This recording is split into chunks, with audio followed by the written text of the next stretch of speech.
अब सौंप दिया सब इस जीवन का भार तुम्हारे हाथों में। अब सौंप दिया इस जीवन का सब भार तुम्हारे हाथों में। है जीत तुम्हारे हाथों में और हार तुम्हारे हाथों में। मुझ में तुझ में बस भेद यही, मैं नर हूं तुम नारायण हो। मैं हूं संसार के हाथों में, संसार तुम्हारे हाथों में। जय हिंद दोस्तों, स्वागत है आपका एक्सपीरियंस इंस्टीट्यूट पे।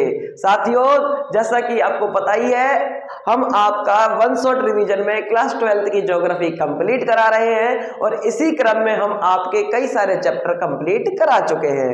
साथियों, हमने कई सारे चैप्टरों के कंप्लीट कराते हुए हम पहुंच चुके हैं परिवहन एवं संचार के चैप्टर पर, जो कि है 7वां चैप्टर। साथियों, इस चैप्टर में आपको जनरल नॉलेज से रिलेटेड कई सारी चीजें भी जानने को मिलेंगी और आपका चैप्टर भी बहुत बेहतरीन और इंटरेस्टिंग होने वाला है। साथियों, इस चैप्टर में जैसा कि आपको पता ही है कि परिवहन और संचार लिखा है, इससे कोई अनभिज्ञ हो ही नहीं सकता। साथियों, तो सबसे पहली घर से निकलते ही प्राथमिकता हमारी यही होती है कि हमें परिवहन की व्यवस्था होनी चाहिए और संचार होना चाहिए। जैसा कि आप अगर मुझे इस वीडियो को सुन भी रहे हो, आप इस किसी मोबाइल के माध्यम से सुन रहे होंगे, सामान्यतः सभी लोग यूट्यूब पर ही इस वीडियो को देखेंगे, तो आपको पता होगा कि ये जो आप जिस माध्यम से सुन रहे हो वो भी एक संचार का ही माध्यम है। ठीक है, और परिवहन क्या है, तो परिवहन के बारे में भी हम जानेंगे। ठीक है, तो बहुत ही इंटरेस्टिंग होने वाला चैप्टर है, तो करते हैं शुरू इसी बात को।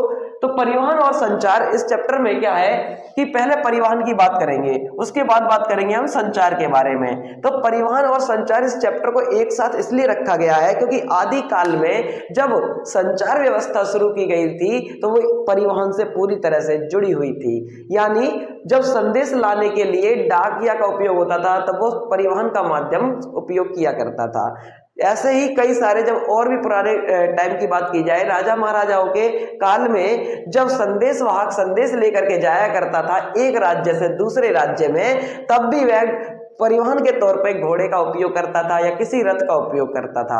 तो इस प्रकार से परिवहन और संचार दोनों आपस में जुड़े हुए विधाएं रही हैं, परंतु विगत कुछ वर्षों में देखा गया है कि अब परिवहन पूरी तरीके से संचार को अलग कर चुका है। जैसे अब आप संचार का उपयोग अपने घर बैठे कर सकते हो बिना किसी परिवहन के माध्यम के, जैसे कि आप मोबाइल का उपयोग कर रहे हो, ठीक है, टेलीविजन का उपयोग कर रहे हो, रेडियो का उपयोग कर रहे हो, तो ये संचार के माध्यम है और इनका आप उपयोग कर रहे हो बिना किसी परिवहन के माध्यम के। तो इस प्रकार से परिवहन और संचार दोनों एक दूसरे से अलग हुए, परंतु पहले तो दोनों एक ही साथ जुड़ा हुआ करते थे। तो जब दोनों एक साथ एक दूसरे से जुड़े हुए थे तो इस चैप्टर में हम इन दोनों को ऐसे ही पढ़ेंगे। ये पहले परिवहन पढ़ेंगे, फिर संचार के बारे में पढ़ेंगे। तो परिवहन की परिभाषा अगर मैं बताऊं तो आप हंसना मत, देखिए जरा है क्या है कि परिवहन का मतलब क्या है, कि परिवहन की परिभाषा बताना भी कोई ज्यादा बड़ी बात नहीं है, आप अपने आप भी लिख सकते हो। क्या लिखोगे कि परिवहन एक विद्या है, एक विधा है, एक साधन है। क्या है परिवहन? एक साधन है, एक सुविधा है जिसके माध्यम से एक स्थान से दूसरे स्थान पर व्यक्ति और वस्तुओं का स्थानांतरण होता है। ठीक है, थोड़ी खांसी की वजह से दिक्कत हो गई थी, चलिए बात करते हैं। देखिए, परिवहन की बात कर रहे थे हम।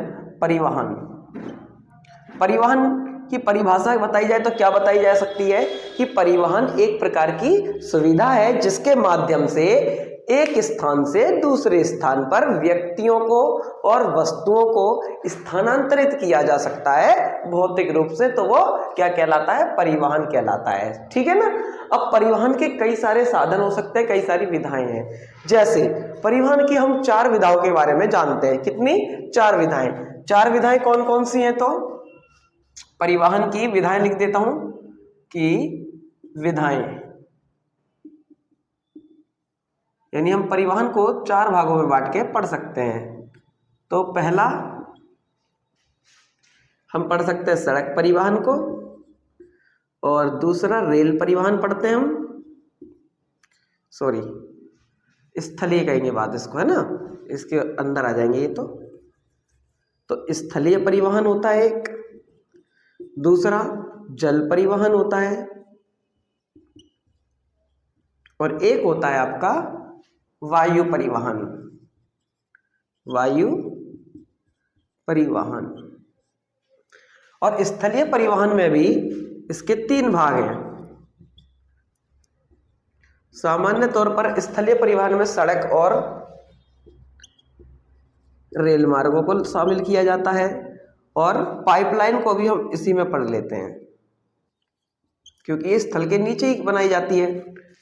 सामान्यतः पाइपलाइन अब कई बार ऊपर भी बनाई जाने लगी है। जल परिवहन, तो जल परिवहन भी दो प्रकार का है, एक आंतरिक जल मार्गों के माध्यम से परिवहन करना, आंतरिक, और दूसरा है अंतर्राष्ट्रीय यानी महासागरीय जल मार्ग। ठीक है, और वायु परिवहन भी दो प्रकार से पड़ते हैं इसी प्रकार इसमें भी।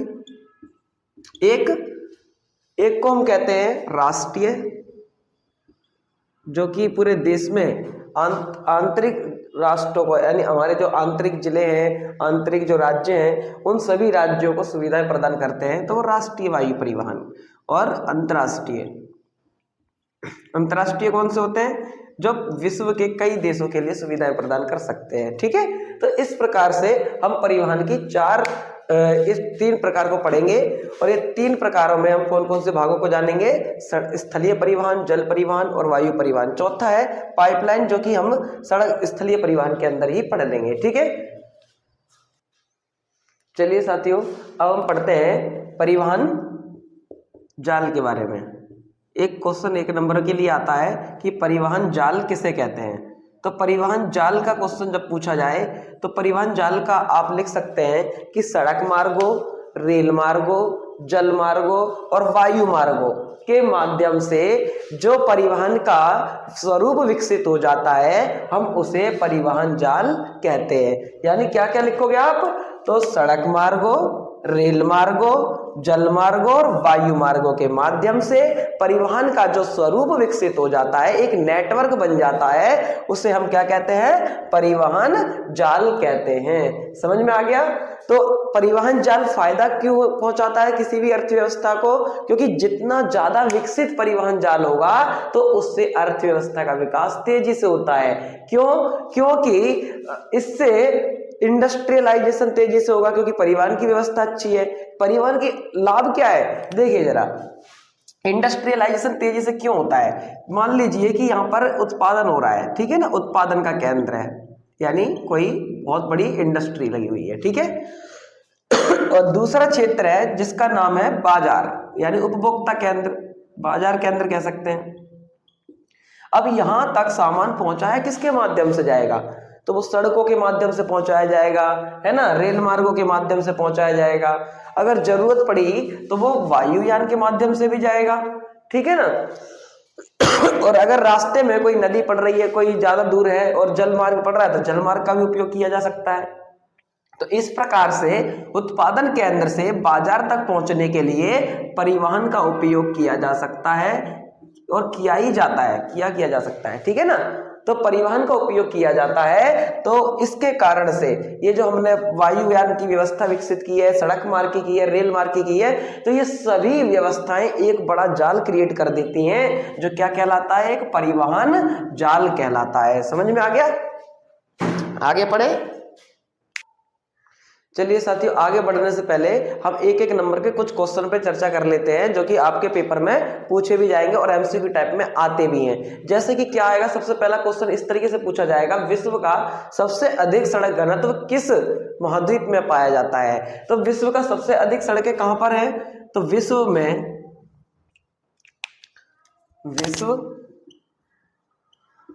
का सर्वाधिक सड़क घनत्व तो कहाँ है?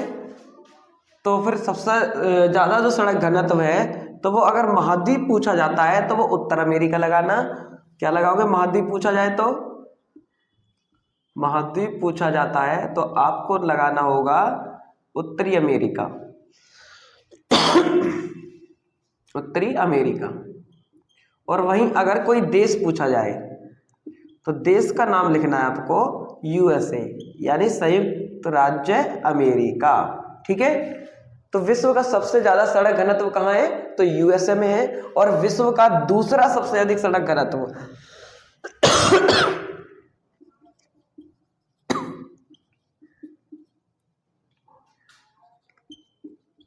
दूसरा सर्वाधिक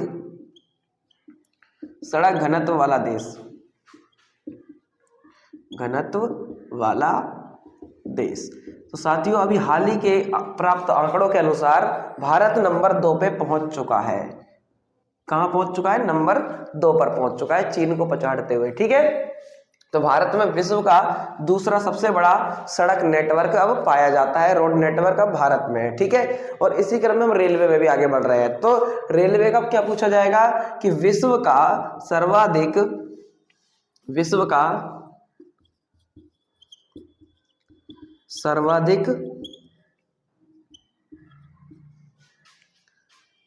रेल घनत्व वाला महाद्वीप। तो महाद्वीप की चर्चा की जाए तो इसमें नाम लिखना है आपको यूरोप का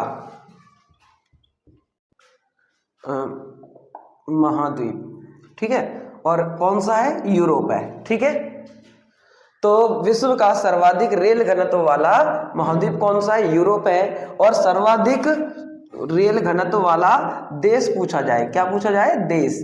तो देश का नाम लिखना आप बेल्जियम। कहाँ है? यूरोप का एक छोटा सा देश है बेल्जियम। ठीक है, तो इस प्रकार से कुछ क्वेश्चन आपके पूछे जाएंगे। ठीक है ना। अब भारत में भी रेल घनत्व काफी तेजी से बढ़ रहा है और भारत रेल और सड़क घनत्व दोनों को ही तेजी से अपना विकसित करते हुए जा रहा है। ठीक है, तो अब हम बात करेंगे, ये कुछ 3 क्वेश्चन आते हैं। अब हम बात करते हैं जरा सड़क परिवहन पर। ठीक है ना, और स्थल परिवहन की चर्चा करते हैं। और स्थल परिवहन में कई सारी चीजें पढ़ेंगे। ठीक है, क्या क्या पढ़ेंगे, क्या क्या पढ़ने वाले हैं, तो देखिए जरा स्थलीय परिवहन की बात की जाए। स्थलीय परिवहन, तो हम इसमें क्या चर्चा करेंगे? इसमें हम 3 चीजों पर चर्चा करने वाले हैं। तो पहला सड़क,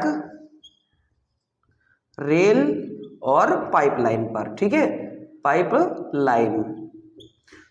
तो स्थलीय परिवहन क्या होता है? तो जब परिवहन के लिए स्थल का उपयोग किया जाता है तब वह क्या कहलाता है? स्थलीय परिवहन कहलाता है। और ये 3 प्रकार से किया जाता है। सड़क के ऊपर जो हम सड़कें बना लेते हैं बड़ी बड़ी लंबी लंबी, तो सड़क घनत्व। रेल परिवहन थोड़ा अलग है, जो कि स्थल से थोड़ा ऊपर लोहे की पटरियों पर चलने वाली गाड़ियां होती हैं, रेल परिवहन कहलाता है। आगे बात की जाए पाइपलाइन की, तो पाइपलाइन हमारी स्थल से नीचे भी खोद करके बिछाई जा सकती है और स्थल के ऊपर भी बिछाई जा सकती है। ठीक है ना, तो ये पाइपलाइन के बारे में चर्चा करेंगे। ठीक है, चलिए साथियों हम शुरू कर रहे हैं स्थलीय परिवहन के बारे में। स्थलीय परिवहन क्या है? स्थलीय परिवहन एक प्रकार से जिस जमीन पर आप रहते हो अब उस पर कई सारे परिवहन की विधाएं विकसित की गई हैं, जैसे कि सड़कें बनाई गई हैं और रेल बनाया गया है, रेलवे घनत्व बनाया गया है, रेलवे नेटवर्क बनाया गया है और पाइपलाइन बिछाई गई हैं। तो हम इन्हें पढ़ेंगे स्थलीय परिवहन के रूप में। ठीक है, तो पहला क्या है हमारा? सड़क परिवहन है। ठीक है, सड़क परिवहन, सड़क परिवहन। देखिए साथियों सड़क परिवहन क्या होता है?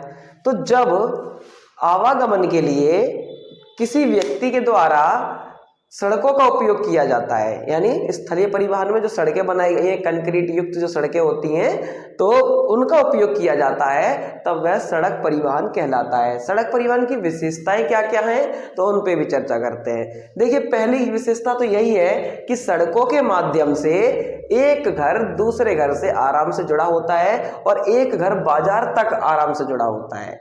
यानी कि आप अपने घर से बाहर निकलते ही सबसे पहले अगर किसी परिवहन का उपयोग करना चाहोगे तो वो किसका करोगे? आप सड़क परिवहन का करोगे। तो सड़क परिवहन बहुत ही ज्यादा लाभदायक होता है और सड़कें एक घर से बाजार तक जुड़ी होती हैं और बाजार इंडस्ट्री तक जुड़े होते हैं। समझ में आ रहा है ना? तो इस प्रकार से सड़कों का लाभ बहुत ज्यादा है। सड़कें छोटी दूरियों के लिए बहुत ज्यादा लाभदायक होती हैं और सड़कों के माध्यम से परिवहन करना बेहद आसान और सुखद होता है। क्यों? क्योंकि व्यक्ति अपने घर तक सड़कों के माध्यम से पहुंच जाता है। जैसे मान लीजिए आप यदि रेलवे के माध्यम से किसी अपने नानी के यहाँ या कहीं गांव में जाना चाहते हैं, आप अगर अपने गांव जाओगे तो गांव जाते समय आप रेलवे का उपयोग कर रहे हो, परंतु क्या रेल आपके गांव तक आपको छोड़ करके आएगी, यानी आपके घर तक छोड़ के आएगी गांव वाले? तो नहीं छोड़ के आएगी। वो एक निश्चित प्लेटफॉर्म पे आपको छोड़ेगी, एक निश्चित स्थान पे छोड़ेगी और वहां से आपको उतर के फिर दूसरा वाहन, यानी हो सकता है कि सड़क वाहन का ही उपयोग किया जाए। समझ में आ रहा है ना? तो इस प्रकार से सड़कों का लाभ ज्यादा है। अब बात की जाए कि सड़कों की लाभ की बात हो गई, क्योंकि सड़कें छोटी दूरियों के लिए अधिक लाभ आवश्यक है। सड़कें एक घर को दूसरे घर से जोड़ती हैं, सड़कें बाजारों को इंडस्ट्री से जोड़ती हैं और इसी के साथ साथ सड़कों का एक बहुत ही ज्यादा महत्वपूर्ण लाभ यह है कि सड़कों के माध्यम से अभी वर्तमान में जो आप अब जो खरीद और बेच का काम करते हो, यानी क्रय विक्रय का काम करते हो, तो इसमें सड़कों के माध्यम से होम डिलीवरी शुरू हो गई है। किसके माध्यम से हुई है? होम डिलीवरी के माध्यम। अब होम डिलीवरी में सड़कों का महत्व बहुत ज्यादा है। अगर सड़कें अच्छी बनी हुई हैं तो कोई भी व्यक्ति जो फ्लिपकार्ट से आ रहा है या अमेजोन से आ रहा है तो वो आपका पार्सल आपके घर तक पहुंचा देता है। यानी इससे डोर टू डोर सेवाएं अब धीरे धीरे शुरू होने लगी हैं और हमारे देश में तो काफी हद तक चल रही हैं। अब तो लोग मोबाइल से लेकर के क्या हर चीज अब तो ऑनलाइन ही खरीदते हैं। तो ये क्यों संभव हो पाया है? तो ये संभव हो पाया है सड़कों के माध्यम से। तो सड़कों का महत्व तो पता चल रहा है, लेकिन अब आप सोचिए कि जैसा आप कोई ऑनलाइन कोई डिलीवरी करने के लिए आ रहा है, अब उसने आते हुए देखा कि कहीं पर गड्ढा हुआ है ना, पानी भरा हुआ है, पता चला उसकी बाइक पलट गई और पिज्जा भी बह गया जो भी आपने मंगाया था, और फिर वो उसके भी कपड़े बेकार हो गए। तो अगली बार क्या वो आएगा आपके यहाँ जोमेटो वाला या फिर कोई भी जो भी चाहे वो भले ही मैकडोनल्ड वाला हो, कोई भी हो, कोई भी नहीं आएगा। क्यों नहीं आएगा? क्योंकि वो एरिया में सड़कें अच्छी नहीं है। तो सड़कें अच्छी नहीं होंगी तो वो व्यक्ति आप तक आपका सामान नहीं पहुंचा पाएगा। ठीक है, तो सड़कों का महत्व बहुत अधिक है। तो सड़कों का महत्व आपको पता चल गया, जैसे कि जीवन में बहुत ज्यादा महत्व है सड़कों का, क्योंकि सड़कें जहां अच्छी नहीं होंगी तो वहां नेता भी नहीं आना पसंद करते हैं। नेता चलो वोट मांगने के लिए आ भी जाते हैं, लेकिन कभी हमेशा आपसे मिलने नहीं आएंगे। ऐसे आपके रिश्तेदार भी बड़ी गाड़ी लेकर के नहीं आएंगे, फिर वो भी कहेंगे यार जाओ, क्या जाओ, उनके यहाँ सड़कें अच्छी नहीं है ना। मान लीजिए कि किसी के कोई रिश्तेदार आए, ठीक है ना, उन्होंने कहा कि चलो जा करके देख करके आते हैं कि वहां पे कैसा क्या चल रहा है और मिल करके आते हैं रिश्तेदार। अब रिश्तेदार आने से पहले सोचेंगे यार वहां तक जाएंगे तो सड़कें ही नहीं है ना, और सड़कें हैं भी तो टूटी फूटी सड़कें, बिल्कुल गड्ढे हैं, ऊबड़ खाबड़ सड़क है ना, तो पैदल चल करके जाना पड़ेगा उन्हें। तो इसलिए उनकी कई सारी समस्याएं हो जाती हैं और फिर वो आ नहीं पाते हैं। तो फिर आपके जो व्यवहारिक तौर पर भी कई सारे संबंध धीरे धीरे दूर होने लगते हैं। तो सड़कों का महत्व जीवन की गुणवत्ता सुधारता है और आपके जीवन में कई सारे बदलाव भी लाता है। सड़कें बहुत ज्यादा लाभदायक हैं और आपके जीवन के लिए ही नहीं, आपके हर कार्य के लिए, आपके हर उद्देश्य के लिए भी सड़कों का महत्व है। क्यों? आप घर से रात में जाओ चाहे दिन में जाओ, सड़कों का उपयोग करते हो। समझ में आ रहा है ना?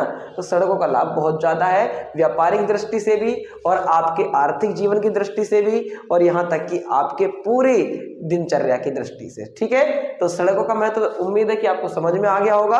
अब आगे चर्चा करते हैं। चलिए साथियों, अब हम जानेंगे कि भारत की सड़कों को, एक छोटा सा टॉपिक है, भारत की सड़कें कितने प्रकार की हो सकती हैं। ठीक है ना, यानी किन किन रूप में जानते हैं। हमें दरअसल जानना क्या है, उनके साइन को, मार्ग को जानना है। ठीक है ना, आप जब किसी सड़क पे चलते हो तो आपने क्या देखा होगा कि साइन में, साइड में एक साइन का कोई पत्थर लगा हुआ होता है, जो कि क्या दर्शाता है कि वो कौन सी सड़क पर आप चल रहे हो। ठीक है ना, आप जब भी किसी सड़क पर चलते हैं तो हर 1 किलोमीटर, 2 किलोमीटर, 4 किलोमीटर या हो सकता है कि 5 किलोमीटर के बाद कोई साइन बोर्ड दिखाई दे। अब वो साइन बोर्ड के तौर पर कई जगह पर आपने पत्थर लगे हुए देखे होंगे जो कि कई सारे कलर का दर्शाते हैं। जैसे आपने देखा हो किसी एक पत्थर को जो नीचे की ओर से सफेद हो और ऊपर की ओर से पीले रंग से पेंट कर रखा हो, तो ऐसे महामार्ग को हम क्या कहते हैं? राष्ट्रीय महामार्ग कहते हैं। क्या कहते हैं? राष्ट्रीय महामार्ग कहते हैं। राष्ट्रीय महामार्ग की क्या विशेषता आपको पता कैसे चलेगा? कि उसका साइन बोर्ड होगा ऊपर की ओर से पीला और नीचे सफेद।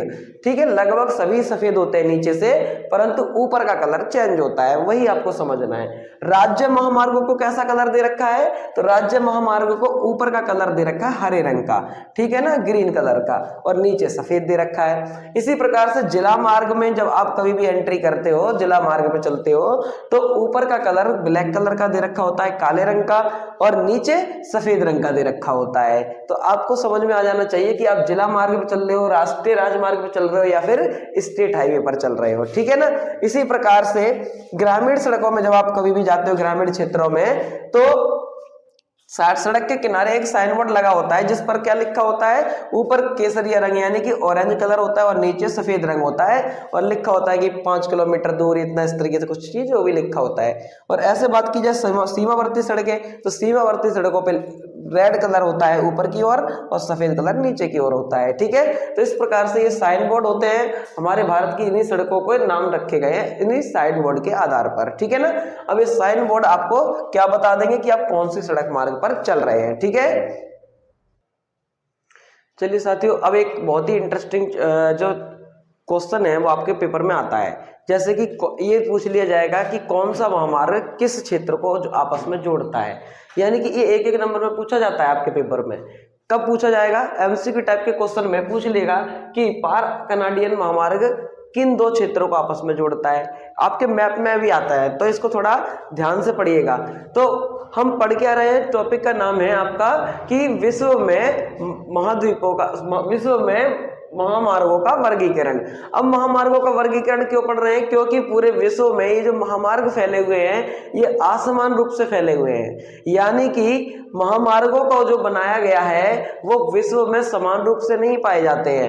ये एशिया के कुछ घने बसे क्षेत्रों में, जैसे भारत और चीन में और जापान में, इसी प्रकार से यूरोप में और उत्तरी अमेरिका महाद्वीप में फैले हुए हैं, बाकी का और ये ज्यादातर कहीं दूसरे देशों में ज्यादा नहीं पाए जाते हैं, ठीक है ना। तो इन पर ज्यादातर प्रभाव पड़ता है आर्थिक दृष्टि का। इसीलिए देखिए होता क्या है कि जहां पर महामार्ग होते हैं ना उस क्षेत्र का ऑटोमेटिकली ही इकोनॉमिक डेवलपमेंट होना शुरू हो जाता है, ठीक है ना। अगर जिस क्षेत्र में महामार्ग है, जहां पर एक्सप्रेस वे है, उस क्षेत्र का विकास होने से कोई भी नहीं रोक सकता, ठीक है ना। तो आगे बात करते हैं। पहला है पार कनाडियन महामार्ग। पार कनाडियन महामार्ग जो है वो वैंकूवर से सेंट जॉन नगर को जोड़ता है, यानी कनाडा का पूर्वी तट पर और पश्चिमी तट और पूर्वी तट को आपस में जोड़ने वाला महामार्ग है, ठीक है ना। अब सेंट जॉन नगर और वैंकूवर दोनों को आपस में जोड़ करके ये क्या है, कनाडा को बहुत ज्यादा मजबूती प्रदान करता है वहां के औद्योगिक क्षेत्र को, क्योंकि यहाँ से बाजारों को आपस में जोड़ा जाता है इस महामार्ग के द्वारा, और कृषि क्षेत्रों को भी आपस में जोड़ा गया है। ऐसे ही बात की जाए अलास्का राजमार्ग की, तो अलास्का राजमार्ग का निर्माण अमेरिका के द्वारा कराया गया है, और यह अलास्का के एनकोरेज को एडमंटन से जोड़ता है, जो कि कनाडा में पड़ता है, कनाडा का एडमंटन है, ठीक है ना। इन्हें आपस में जोड़ता है। इसी प्रकार से पान अमेरिकन महामार्ग, तो अमेरिका के द्वारा एक और महामार्ग का निर्माण किया जा रहा है जिसके माध्यम से उत्तरी अमेरिका महाद्वीप को दक्षिणी अमेरिका महाद्वीप से जोड़ दिया जाएगा, और इसका लगभग 75% के आसपास निर्माण हो चुका है और कुछ परसेंट और रह रहा है, जिसका निकट भविष्य में पूर्ण होना की संभावना है। आगे रूस में महामार्ग, तो रूस के कई सारे महामार्ग हैं, उनमें से प्रसिद्ध महामार्ग है मॉस्को से व्लादिवोस्टोक तक। साथियों जैसे कि अभी हम आगे पढ़ेंगे रेल मार्गों में, तो विश्व का सबसे बड़ा रेल मार्ग पढ़ेंगे जिसमें है पार साइबेरियन रेल मार्ग। तो उसी के किनारे रूस ने एक और महामार्ग विकसित किया था जिसका नाम है मॉस्को व्लादिवोस्टोक महामार्ग। इसी प्रकार से चीन में भी कई सारी सड़कें हैं और बहुत सारे महामार्ग हैं, जिनसे चाइना में जो महामार्ग बनाए जाते हैं वो आमतौर पर क्रिस क्रॉस करते हुए बनाए जाते हैं। क्रिस क्रॉस मतलब चाइना की टेक्नोलॉजी पता नहीं कैसी है, वो क्या करता है किसी बिल्डिंग में से महामार्ग निकाल देगा, है ना, किसी पहाड़ पर चढ़ा देगा, तो इस प्रकार से महामार्ग बनाता है। चाइना में तो पहाड़ पर चढ़ने के लिए भी लिफ्ट का उपयोग किया जाता है, एकमात्र ऐसा देश है। तो चाइना की बात ही अलग है भैया। तो क्या है कि चाइना में जो सांघाई, बीजिंग और भी कई सारे बड़े बड़े महामार्ग हैं जो एक दूसरे को काटते पीटते हुए क्रिस क्रॉस का निर्माण कर देते हैं, यानी इसे हम कहते हैं क्रिस क्रॉस महामार्ग, ठीक है। ऐसे ही बात की जाए भारत में महामार्ग की, तो भारत में भी बहुत सारे महामार्ग हैं जिनमें से दो प्रसिद्ध हैं। सबसे पहला है NH7 जो कि वाराणसी को कन्याकुमारी से जोड़ता है, और दूसरा महामार्ग है NH44। NH44 भारत का सबसे बड़ा महामार्ग है और यह हम इसको गोल्डन स्क्वायर के नाम से भी जानते हैं। क्यों? क्योंकि ये 4 बड़े महानगरों को आपस में जोड़ता है। दिल्ली को मुंबई से जोड़ता है, मुंबई को फिर चेन्नई से, और फिर चेन्नई को कोलकाता से, और वापस से फिर उसको किसको जोड़ देता है? दिल्ली से। समझ में आ रहा है ना? यानी दिल्ली से इस प्रकार से हम शुरू करें तो इस प्रकार से भारत को बांटते हैं, तो दिल्ली से शुरू किया मुंबई, मुंबई से शुरू किया चेन्नई, चेन्नई से शुरू किया कोलकाता, कोलकाता से फिर से दिल्ली। तो इस प्रकार से स्क्वायर टाइप का बन जाता है, इसीलिए इसको क्या कहते हैं? गोल्डन स्क्वायर कहते हैं। अब आगे बात की जाए अफ्रीका में। देखिए अफ्रीका में जो महामार्गों का निर्माण किया गया है वो ज्यादातर देशों में नहीं किया गया है, लेकिन परंतु कुछ बड़े महामार्ग हैं।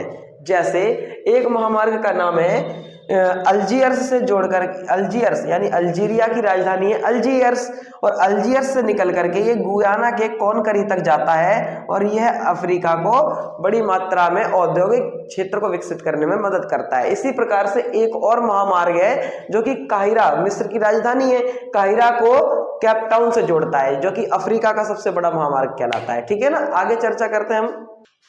तो अब हम चर्चा कर रहे हैं सीमावर्ती सड़कों पर। सीमावर्ती सड़कें कहते किन्हें हैं? तो आमतौर पर जब किसी देश के द्वारा दूसरे देश की सीमा के नजदीक जाने पर, जैसे भारत और पाकिस्तान के बॉर्डर पे हम जब भी देखते हैं तो दोनों का हिस्सा होता है, एक साइड में भारत का है, दूसरी साइड में पाकिस्तान का।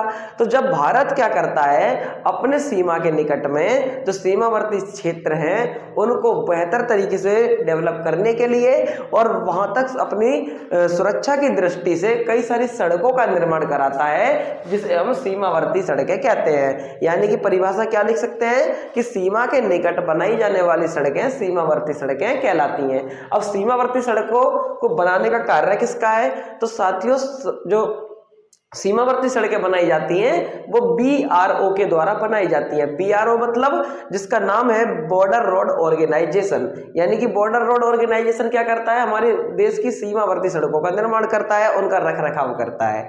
और दूसरी बात की जाए कि हमारे देश में जो राष्ट्रीय महामार्ग होते हैं उनका निर्माण कौन करता है? तो नेशनल हाईवेज का निर्माण करता है हमारे देश का NHAI, national highway authority of India. तो इस प्रकार से भारत में क्या किया जाता है? सड़कों का निर्माण किया जाता है। तो सीमावर्ती सड़कों का निर्माण BRO करता है, बॉर्डर रोड ऑर्गेनाइजेशन, है ना। और महामार्ग, राष्ट्रीय महामार्गों का निर्माण, राष्ट्रीय महामार्गों का निर्माण करने का कार्य और प्रबंधन का सभी कार्य NHAI के हैं,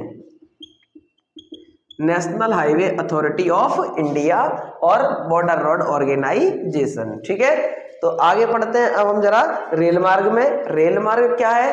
तो रेल मार्ग के बारे में चर्चा करेंगे, ठीक है ना, और हम जानेंगे कि रेल मार्ग का लाभ क्या क्या है। ठीक है, तो सुनिए जरा रेल मार्ग होता क्या है। रेल मार्ग स्थलीय परिवहन का एक अन्य साधन है जिसके माध्यम से भारी वस्तुओं को एक स्थान से दूसरे स्थान पर कम समय में पहुंचाया जा सकता है। और रेल मार्ग हमारा सबसे ज्यादा लोकप्रिय साधन भी साबित हुआ है। विगत वर्षों में सरकार के द्वारा नई नई टेक्नोलॉजी के माध्यम से रेलवे में कई सारे सुधार किए गए हैं और हम अब रेल के कई सारे रूपों को देख सकते हैं। जैसे वंदे भारत एक हमारी नई ट्रेन जो अभी चल रही है, इसी रूप में एक और कड़ी जोड़ दी गई नमो भारत ट्रेन। ठीक है ना, इसी के साथ साथ अब एक ट्रेन और चलने वाली है जिसका नाम है बुलेट ट्रेन। साथियों, जब आपका क्वेश्चन ये होगा कि जब पहले से ही ट्रेनें चल रही हैं तो इस टाइप की तेज चलने वाली ट्रेनों की क्या जरूरत है? क्यों वंदे भारत 180 की स्पीड में चल रही है तो बुलेट ट्रेन की क्या जरूरत है फिर हमें? तो बुलेट ट्रेन के माध्यम से हम 2 घंटे में दूरी तय कर सकते हैं और भी कम समय में कर पाएंगे। तो आपको ये जानकर के आश्चर्य ये होगा कि ये ट्रेनें जो होती हैं जिनके माध्यम से हम कम समय में पहुंच सकते हैं, तो इसका बहुत बड़ा लाभ है। आप कहोगे भैया हम पहुंच तो वायुयान से भी सकते हैं 2 घंटे में।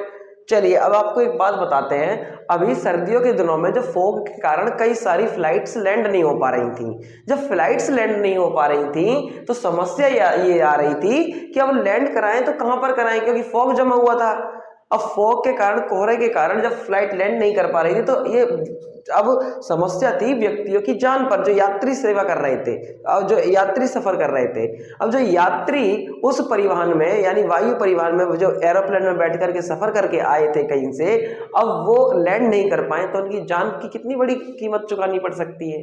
तो इसी कारण से रेलवे जो है इन सभी चीजों से सुरक्षित है। रेलवे इन सभी चीजों से काफी हद तक सुरक्षित है।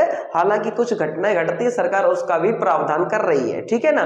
परंतु अगर मान लीजिए कि रेलवे से आप 2 घंटे में मुंबई तक पहुंच जाइए, अब 2 घंटे में आप मुंबई पहुंच जाते हो तो बहुत ज्यादा लाभदायक क्यों है? क्योंकि अगर आप रेलवे में गए और रेलवे में चढ़े, आप रेलवे पे बैठे, रेल में बैठ करके 2 घंटे में पहुंच भी गए, अगर वहीं आए एक व्यक्ति कहता है कि भैया मैं तो एरोप्लेन से चला जाऊंगा, तो एरोप्लेन से जाओगे, ठीक है, सड़कों का निर्माण करने की क्या जरूरत है। अगर मान लीजिए आप एरोप्लेन से जाते हो तो एरोप्लेन में क्या लिखा होता है कि 2 घंटे पहले एयरपोर्ट पे पहुंचे, है ना। एरोप्लेन की टिकट पे लिखा होता है ना बाकायदा, 2 घंटे पहले एयरपोर्ट पे जाना है, चेकिंग कराना है, फिर वेट करना है, तब जाकर के फ्लाइट में जाओगे। और फिर जहां उतरोगे, जिस जगह, चाहे मुंबई उतरना हो तो मुंबई एयरपोर्ट पे फिर से चेकिंग होगी, रीचेकिंग।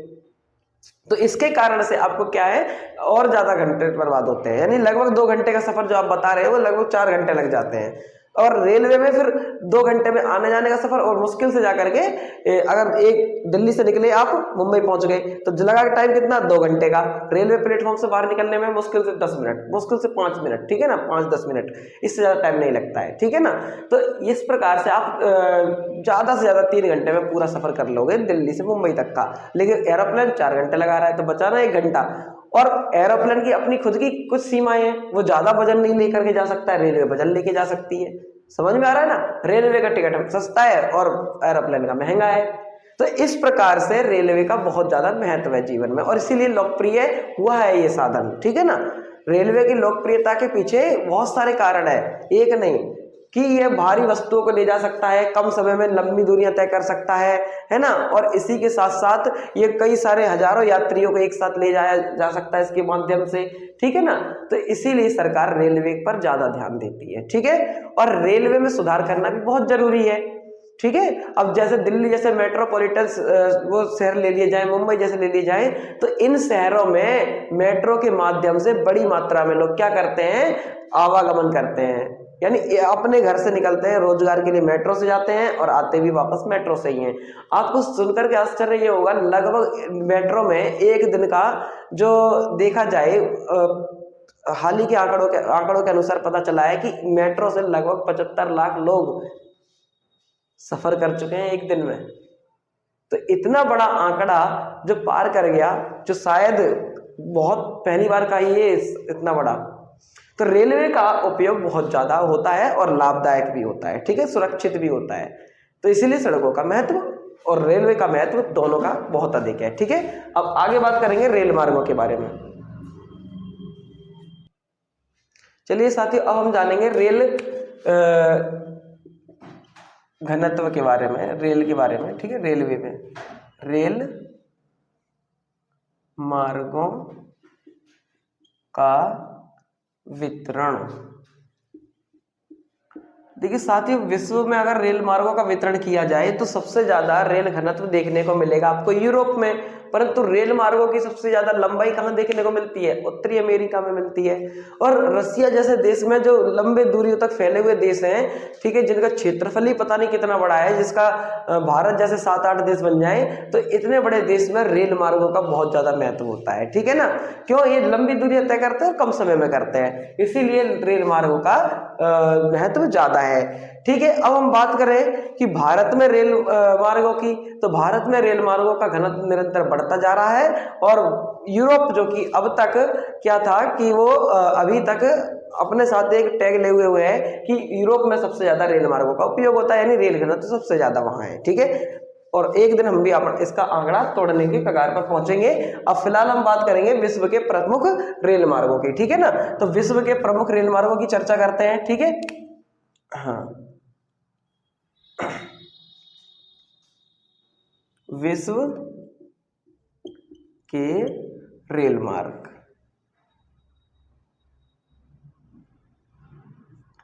ठीक है। अब विश्व के जो प्रमुख रेल मार्ग है उनकी चर्चा कर लेते हैं, ठीक है ना। तो पहला रेल मार्ग है जो सबसे ज्यादा प्रमुख है और विश्व का सबसे बड़ा रेल मार्ग है, जिसका नाम है पार साइबेरियन रेल मार्ग,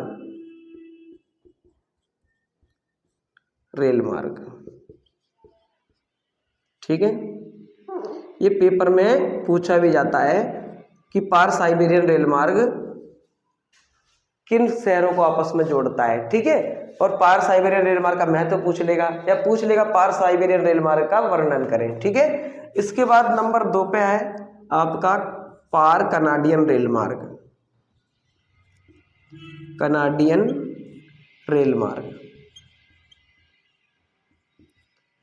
नंबर 3 पे पार ऑस्ट्रेलियाई रेल मार्ग, ऑस्ट्रेलियाई रेल मार्ग।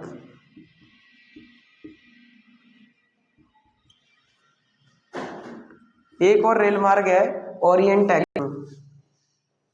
बोल कर चालू कर दो, ओरिएंट एक्सप्रेस।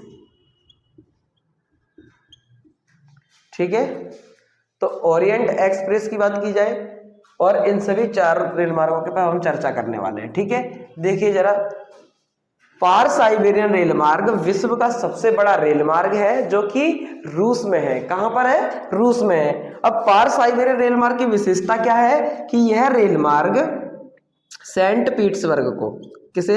सेंट पीटर्सबर्ग को व्लादिवोस्टॉक से जोड़ता है। किससे जोड़ेगा ये? को व्लादिवोस्टॉक से जोड़ता है। और यह रेल मार्ग, पार कनाडियन जो रेल मार्ग लिखा है, तो ये कनाडा के पश्चिमी तट पर स्थित वैंकूवर को पूर्वी तट के हैलिफैक्स से जोड़ता है। और पार ऑस्ट्रेलिया रेल मार्ग, तो यह रेल मार्ग जो है वो ऑस्ट्रेलिया के पूर्वी तट पर स्थित सिडनी को पश्चिमी तट पर स्थित पर्थ से जोड़ता है, यानी कि पर्थ को सिडनी से जोड़ता है। ठीक है, आगे बात की जाए ओरिएंट एक्सप्रेस, तो ओरिएंट एक्सप्रेस आज भी निर्माणाधीन है, अभी इस पर कार्य चलना बहुत ज्यादा बाकी है। ठीक है, फिलहाल ये यूरोप से तुर्की होते हुए भारत तक आएगा और भारत से थाईलैंड तक जाएगा।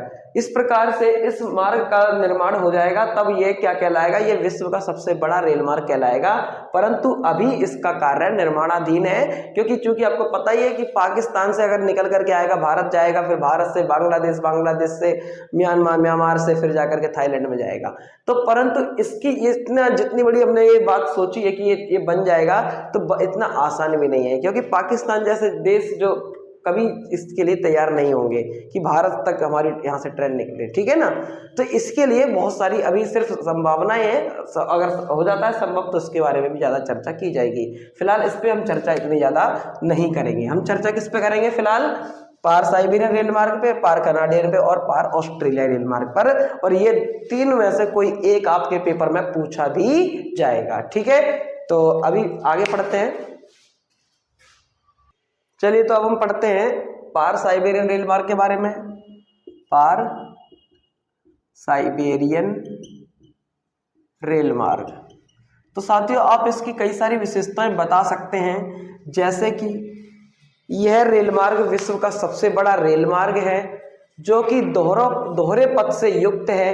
किससे? दोहरे पथ, यानी एक पथ जाने के लिए, दूसरा पथ आने के लिए, यानी एक तरफ से रेलवे जा रही है, दूसरी तरफ से रेल आ रही है। ठीक है ना, और यह पूरी तरीके से विद्युतीकृत है, यानी इलेक्ट्रिक रेलवे का वो है, पटरियां हैं। ठीक है ना, तो इलेक्ट्रिक रेल मार्ग है ये। और दूसरी बात इसकी विशेषता यह है कि यह रूस के सेंट पीटर्सबर्ग, जो कि एक औद्योगिक क्षेत्र है, और उससे मॉस्को से होते हुए फिर जाता है ये चीता तक, और चीता से होते हुए फिर ये व्लादिवोस्टॉक को आपस में जोड़ता है। इसके साथ साथ ये वोल्गा नदी को क्रॉस करते हुए आगे बढ़ता है। ठीक है, अब देखिए जरा इसकी चर्चा करी जाए तो यह विश्व का सबसे बड़ा लंबा है, ये तो सबको ही पता है कि विश्व का सबसे बड़ा रेल मार्ग है। दूसरी विशेषता यह पता है कि यह दोहरे पथ से युक्त है। तीसरी विशेषता यह है कि यह विद्युतीकृत है पूरी तरीके से। अब चौथी विशेषता की बात करी जाए तो एक हम लिखते हैं, जो कि आपको पता ही है कि यह रेल मार्ग रूस के सेंट पीटर्सबर्ग को पीट्सबर्ग को व्लादिवोस्टॉक से जोड़ता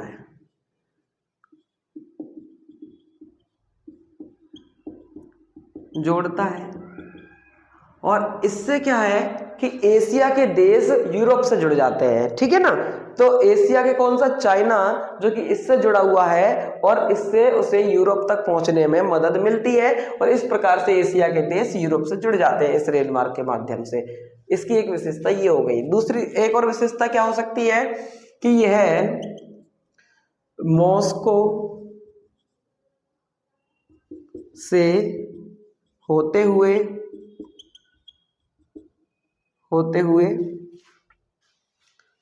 वोल्गा नदी को पार करता है, ठीक है। और कौन सी विशेषता हो सकती है यह, और कौन सी विशेषता हो सकती है, तो यह सेंट पीटर्सबर्ग है ना, यह सेंट पीटर्सबर्ग यानी एक औद्योगिक क्षेत्र है। ये कैसा क्षेत्र है, औद्योगिक क्षेत्र और चीता जो कि एक कृषि क्षेत्र है,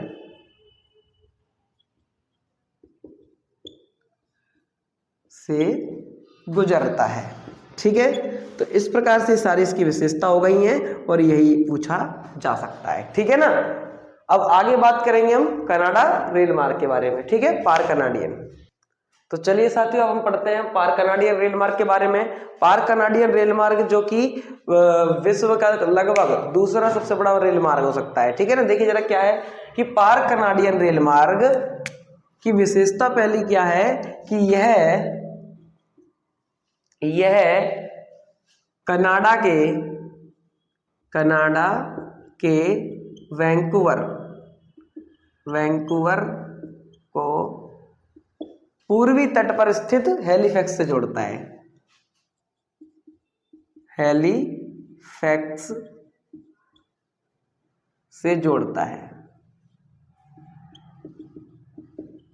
यानी ये किसे जोड़ रहा है, वैंकूवर को हैलिफैक्स से जोड़ रहा है, ठीक है। दूसरी विशेषता क्या हो सकती है इसकी, तो एक विशेषता ये भी हो सकती है कि यह रेल मार्ग कनाडा की आर्थिक धमनी कहा जाता है, कनाडा की आर्थिक धमनी कहा जाता है, ठीक है। और एक विशेषता क्या हो सकती है, तो एक विशेषता इसकी यह है कि यह रेल मार्ग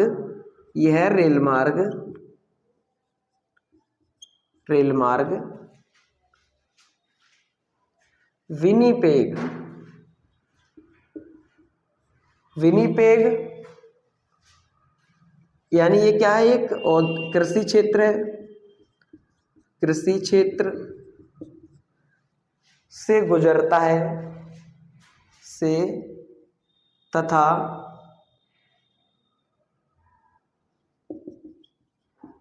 मॉन्ट्रियल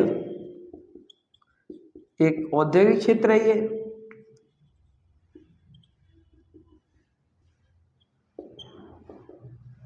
क्षेत्र से गुजरता है।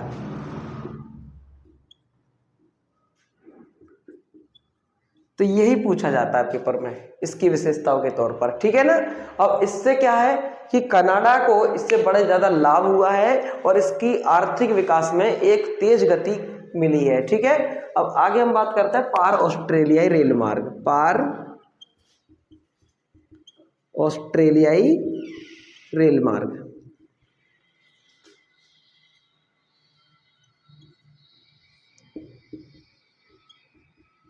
इसकी विशेषताओं के तौर पर क्या देखा जा सकता है कि यह पर्थ को सिडनी से जोड़ता है,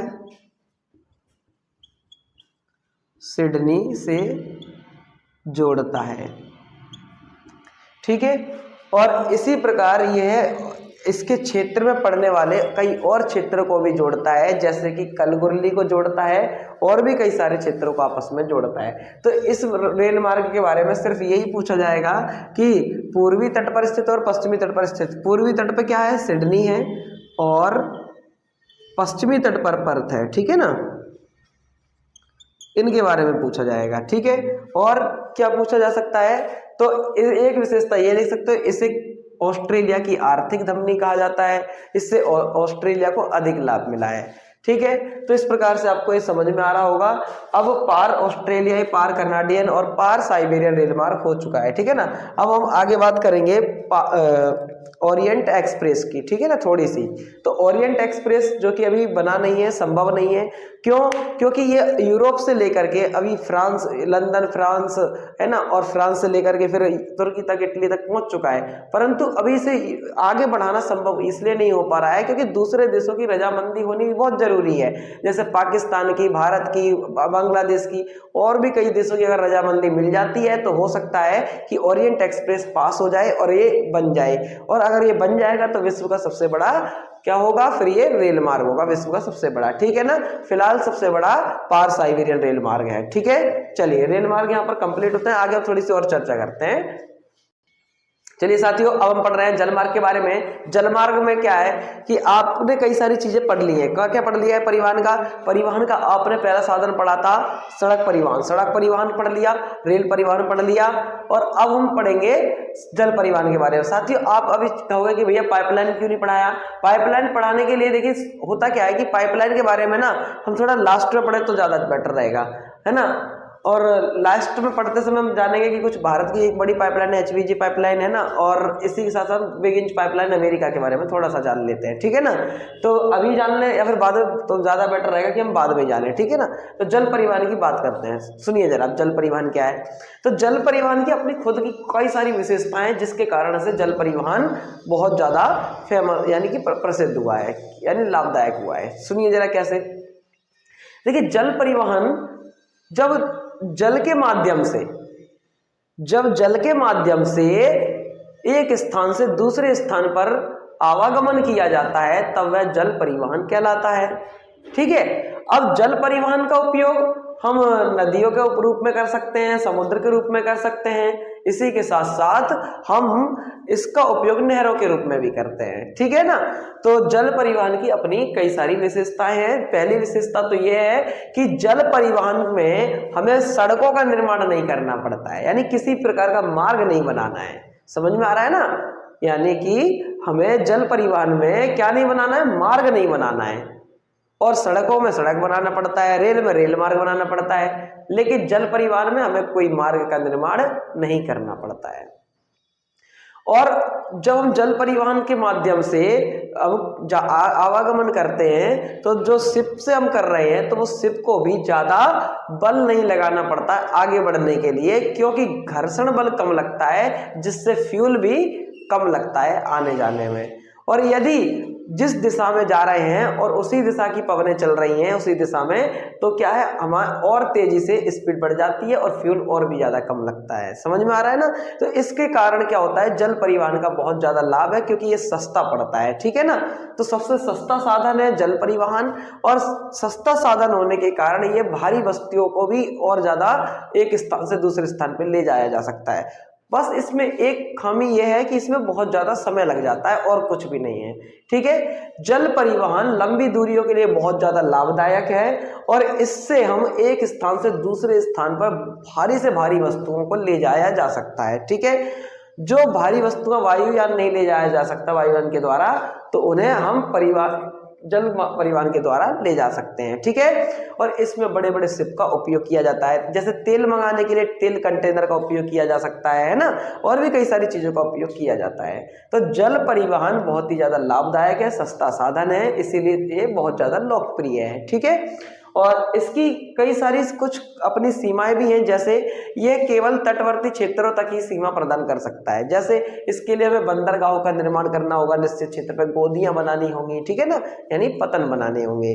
और इसमें एक विशेषता क्या हो सकती है इसकी, तो एक विशेषता यह भी है कि यह विश्व के सभी देशों को जोड़ देता है, लगभग जो भी देश कोस्टल एरिया से जुड़े, क्योंकि सभी देश लगभग समुद्र से जुड़े हैं, हर महाद्वीप जुड़ा हुआ है समुद्र से, तो ये हर महाद्वीप तक सेवाएं प्रदान कर सकता है, इसीलिए इसका लोकप्रिय होने का एक ये कारण भी है। ठीक है, क्योंकि जब अंग्रेज भी भारत आए थे ना, तो वो भी जलमार्ग का प्रयोग करके ही आए थे। ठीक है ना, पूरा अफ्रीका का तट घूमते हुए नीचे दक्षिण अफ्रीका से होते हुए तब भारत के ऊपर आए थे, भारत की ओर। ठीक है ना, तो इस प्रकार से जलमार्ग विश्व का बहुत प्राचीनतम रूप से उपयोग किया जा रहा परिवहन है, और वर्तमान में भी प्रयोग किए जाने वाला सबसे ज्यादा अंतरराष्ट्रीय व्यापार के रूप में प्रयोग किया जाने वाला एक लोकप्रिय साधन है। समझ में आ रहा है ना, यानी अंतरराष्ट्रीय व्यापार सबसे ज्यादा किसके माध्यम से होता है, तो जल परिवहन के माध्यम से होता है, और भारत का जो ज्यादातर अंतरराष्ट्रीय व्यापार होता है वो जल परिवहन के माध्यम से होता है, और नंबर 2 पे वायु परिवहन के माध्यम से होता है।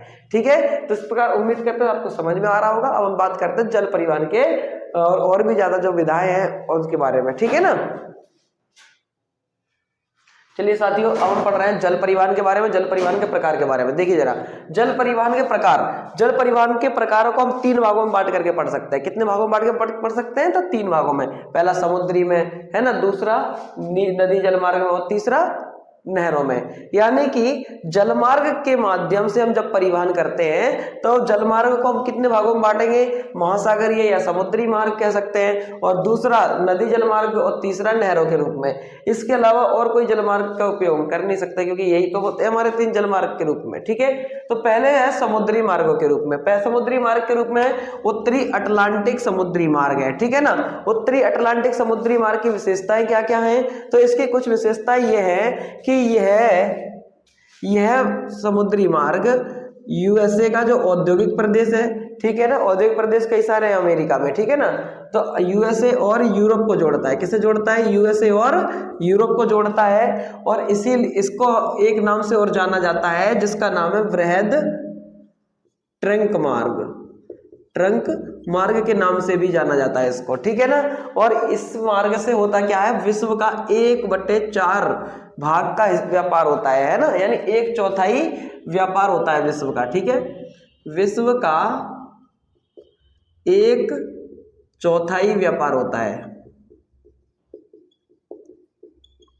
किसके माध्यम से, उत्तरी अटलांटिक समुद्री मार्ग के माध्यम से। ठीक है ना, तो इसका महत्व बहुत ज्यादा है अमेरिका और यूरोप के देशों के लिए। ठीक है, अब नंबर 2 पे दे रखा है भूमध्य सागरीय जलमार्ग। भूमध्य सागरीय जलमार्ग की विशेषता यह है कि यह पुराने यानी प्राचीन काल में बहुत समय पहले क्या है कि जो हृदय स्थल कहे जाते थे, जब विश्व की इकोनॉमी को चलाने वाले क्षेत्र थे, तो विश्व के हृदय स्थल कहे जाने वाले क्षेत्रों को आपस में जोड़ता है, और यह विश्व के सबसे अधिक देशों को अपनी सेवाएं प्रदान करता है। कौन सा, तो भूमध्य सागरीय जलमार्ग। ठीक है, भूमध्य सागरीय जलमार्ग का महत्व तब और बढ़ गया जब सुएज नहर का निर्माण हो गया। क्यों, क्योंकि सुएज नहर के निर्माण होने के कारण अब यूरोप में जाने के लिए हमें अफ्रीका महाद्वीप से होते हुए नहीं जाना पड़ता है। अब हम क्या करते हैं, अब हम भारत से निकल करके सीधे अदन की खाड़ी से होते हुए आगे बढ़ते हुए अब हम लाल सागर में प्रवेश करते हैं, और लाल सागर से भूमध्य सागर में पहुंच जाते हैं, क्योंकि लाल सागर को जोड़ देती है भूमध्य सागर से सुएज नहर। समझ में आ रहा है, तो सुएज नहर के जोड़ने के कारण से अब हुआ क्या है कि अब ज्यादातर व्यापार भूमध्य सागर से ही होता है। ठीक है ना, ज्यादातर अभी क्या है, फिलहाल आपने सुना होगा कि कई सारे देशों में लड़ाई चल रही है, इजराइल की चल रही है, अरब के देशों से, जैसे अभी तो फिलहाल किसका नाम है, इजराइल की और हमास की लड़ाई। ठीक है, ऐसे ही हूदियो विद्रोही, हदी विद्रोही, इनके द्वारा लाल सागर और कई सारे इस मार्ग पर क्या है अपना प्रभाव बढ़ाया जा रहा है। तो भारत क्या करता है, यहाँ पर अपने तट रक्षकों के माध्यम से, नौसेना के माध्यम से अपना व्यापार को कंटिन्यू करता है। ठीक है ना, और भी कई देश करते हैं। तो भूमध्य सागर के माध्यम से विश्व के कई सारे देश जुड़े हुए हैं, और व्यापार इसी माध्यम से ज्यादा होता है। ठीक है, ज्यादातर यूरोप के देश अब इसी क्षेत्र से व्यापार करते हैं एशिया के देशों से। समझ में आ गया ना, ये एशिया और यूरोप के देशों के लिए क्या बन गया है, एक प्रकार से सबसे बड़ा व्यापारिक मार्ग बन गया है। ठीक है, आगे बात की जाए उत्तमाशा जलमार्ग की, तो उत्तमाशा जलमार्ग जो है ये बहुत पुराना जलमार्ग है। अब इसका उपयोग धीरे धीरे घटता जा रहा है, क्योंकि भूमध्य सागरीय जलमार्ग का उपयोग ज्यादा महत्वपूर्ण हो गया है, और इसका ज्यादा कम हो गया है। क्यों? क्योंकि भूमध्य सागर के जो जितना लाभ बढ़ा है ना भूमध्य सागरीय जलमार्ग से, उतना ही इसका कम हुआ है। इसका कम क्यों हुआ है? क्योंकि पहले इसी प्रकार से जब भूमध्य सागरीय जलमार्ग का उपयोग ज्यादा नहीं किया जाता था, यानी जब सुएज नहर नहीं बनी थी, तब उत्तर महासागर का ही उपयोग किया जाता था। अफ्रीका का पूरा नीचे से तट होते हुए फिर निकल करके एशिया जाया जाता था, ठीक है ना। तो इस प्रकार से उत्तर महासागर जलमार्ग का उपयोग पहले किया जाता था। अब इसके कई सारे प्रमुख पतन है, जैसे कोलंबो है श्रीलंका का, ठीक है ना। और भूमध्य सागर के भी कई सारे हैं, जैसे सिंगापुर हो गया, अदन हो गया, ठीक है ना, मुंबई हो गया भारत का। इस प्रकार से कई सारे महत्वपूर्ण पतन भूमध्य सागर के भी हैं, उत्तर महासागर के भी हैं। उत्तर महासागर का कोलंबो और ऑस्ट्रेलिया तक ये अपनी सुविधाएं प्रदान करता था। अब आप बात की जाए दक्षिणी अटलांटिक समुद्री मार्ग की। दक्षिणी अटलांटिक समुद्री मार्ग किन्हें सुविधाएं प्रदान करता है? तो दक्षिणी अटलांटिक समुद्री मार्ग दक्षिण अमेरिका के देशों को और अफ्रीका के देशों को अपनी सुविधाएं प्रदान करता है, ठीक है। अब आगे बात की जाए उत्तरी प्रशांत महासागर की, तो उत्तरी प्रशांत महासागर जो है वो अमेरिका के पश्चिमी तट से और एशिया के पूर्वी तट के देशों को आपस में जोड़ता है, जैसे जापान को अमेरिका से, ठीक है ना। तो अमेरिका को अगर जापान से व्यापार करना होता है तो वो उत्तरी प्रशांत महासागर का उपयोग करता है। कनाडा को करना होता है तो कनाडा भी इसी मार्ग का उपयोग करता है, ठीक है। तो प्रशांत महासागर के माध्यम से उत्तरी अमेरिका के देश जब पूर्वी एशिया के देशों से व्यापार करते हैं तब वो उत्तरी प्रशांत मार्ग का उपयोग करते हैं, ठीक है। इसी प्रकार से दक्षिणी प्रशांत महासागर वाले की बात की जाए तो दक्षिण अमेरिका के ज्यादातर देश जब एशियाई देशों से व्यापार करते हैं या ऑस्ट्रेलिया से व्यापार करते हैं या न्यूजीलैंड से करते हैं, तब वो दक्षिणी प्रशांत समुद्री मार्ग का उपयोग करते हैं। समझ में आ रहा है? अब आगे बात की जाए नदी जलमार्गों की। अब नदी जलमार्ग में सबसे प्रमुख नदी जलमार्ग है राइन नदी जलमार्ग, डैन्यूब नदी जलमार्ग, वोल्गा नदी जलमार्ग और मिसिसिपी नदी जलमार्ग। तो अभी हम इस पे भी चर्चा करते हैं। और कुछ प्रमुख नहरों की बात की जाए तो प्रमुख नहर कौन कौन सी है? सुएज नहर है और पनामा नहर है। देखिए साथियों, सुएज नहर का निर्माण कब किया गया था? तो सुएज नहर का निर्माण किया गया था 1859 इन नदी जलमार्गों के बारे में, ठीक है। नीदरलैंड के रोटरडम से जोड़ता है। इसी प्रकार आगे ये बेसल तक जाता है और इसकी कुल लंबाई 700 किलोमीटर तक है, ठीक है। इसके बाद राइन नदी में क्या है? पूर्व की ओर से आने वाली एक रूट नदी मिलती है और ये कई सारे औद्योगिक क्षेत्रों को आपस में जोड़ती है, ठीक है। इसके बाद बात की जाए डैन्यूब नदी जलमार्ग की, तो डैन्यूब नदी जलमार्ग जो है वो ब्लैक फॉरेस्ट से निकलती है ये नदी और सारना टैवरिन तक टारना सेवेरिन तक जाती है। ये डैन्यूब नदी जलमार्ग जो है वो जर्मनी को, ऑस्ट्रिया और हंगरी, बुल्गारिया तक को अपनी सुविधाएं प्रदान करती है। और वोल्गा नदी जलमार्ग की बात की जाए तो यह रूस की नदी है। किसकी नदी है? तो यह रूस की।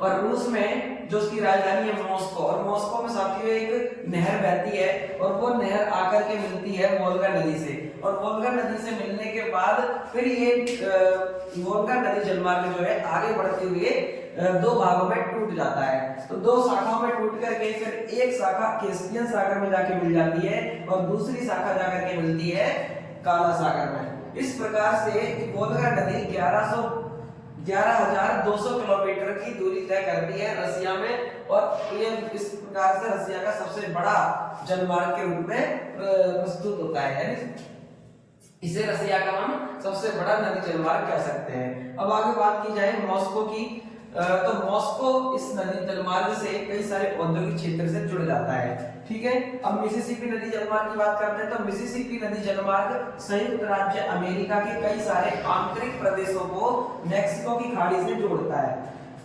यानी कि यह जलमार्ग उत्तर से साउथ यानी दक्षिण की ओर जाता है, नॉर्थ से साउथ की ओर जाता है और ये कई सारे हुरन झील और भी कई सारे जो सुपीरियर झील वगैरह कई सारे उन्हें आपस में जोड़ता है। अमेरिका के कई सारे प्रमुख औद्योगिक क्षेत्रों को जोड़ता है और ये औद्योगिक क्षेत्र जाकर के किससे मिल जाते हैं? मैक्सिको की खाड़ी से मिल जाते हैं, ठीक है ना। साथियों ये नदी जलमार्ग बहुत ही महत्वपूर्ण नदी जलमार्ग है अमेरिका के लिए और इससे अमेरिका बड़ी मात्रा में व्यापार भी करता है। तो इस प्रकार से आपके प्रमुख नदी जलमार्ग कंप्लीट होते हैं। साथियों एक एक नदी जलमार्ग और रहता है जिसका नाम है सेंट लॉरेंस नदी जलमार्ग।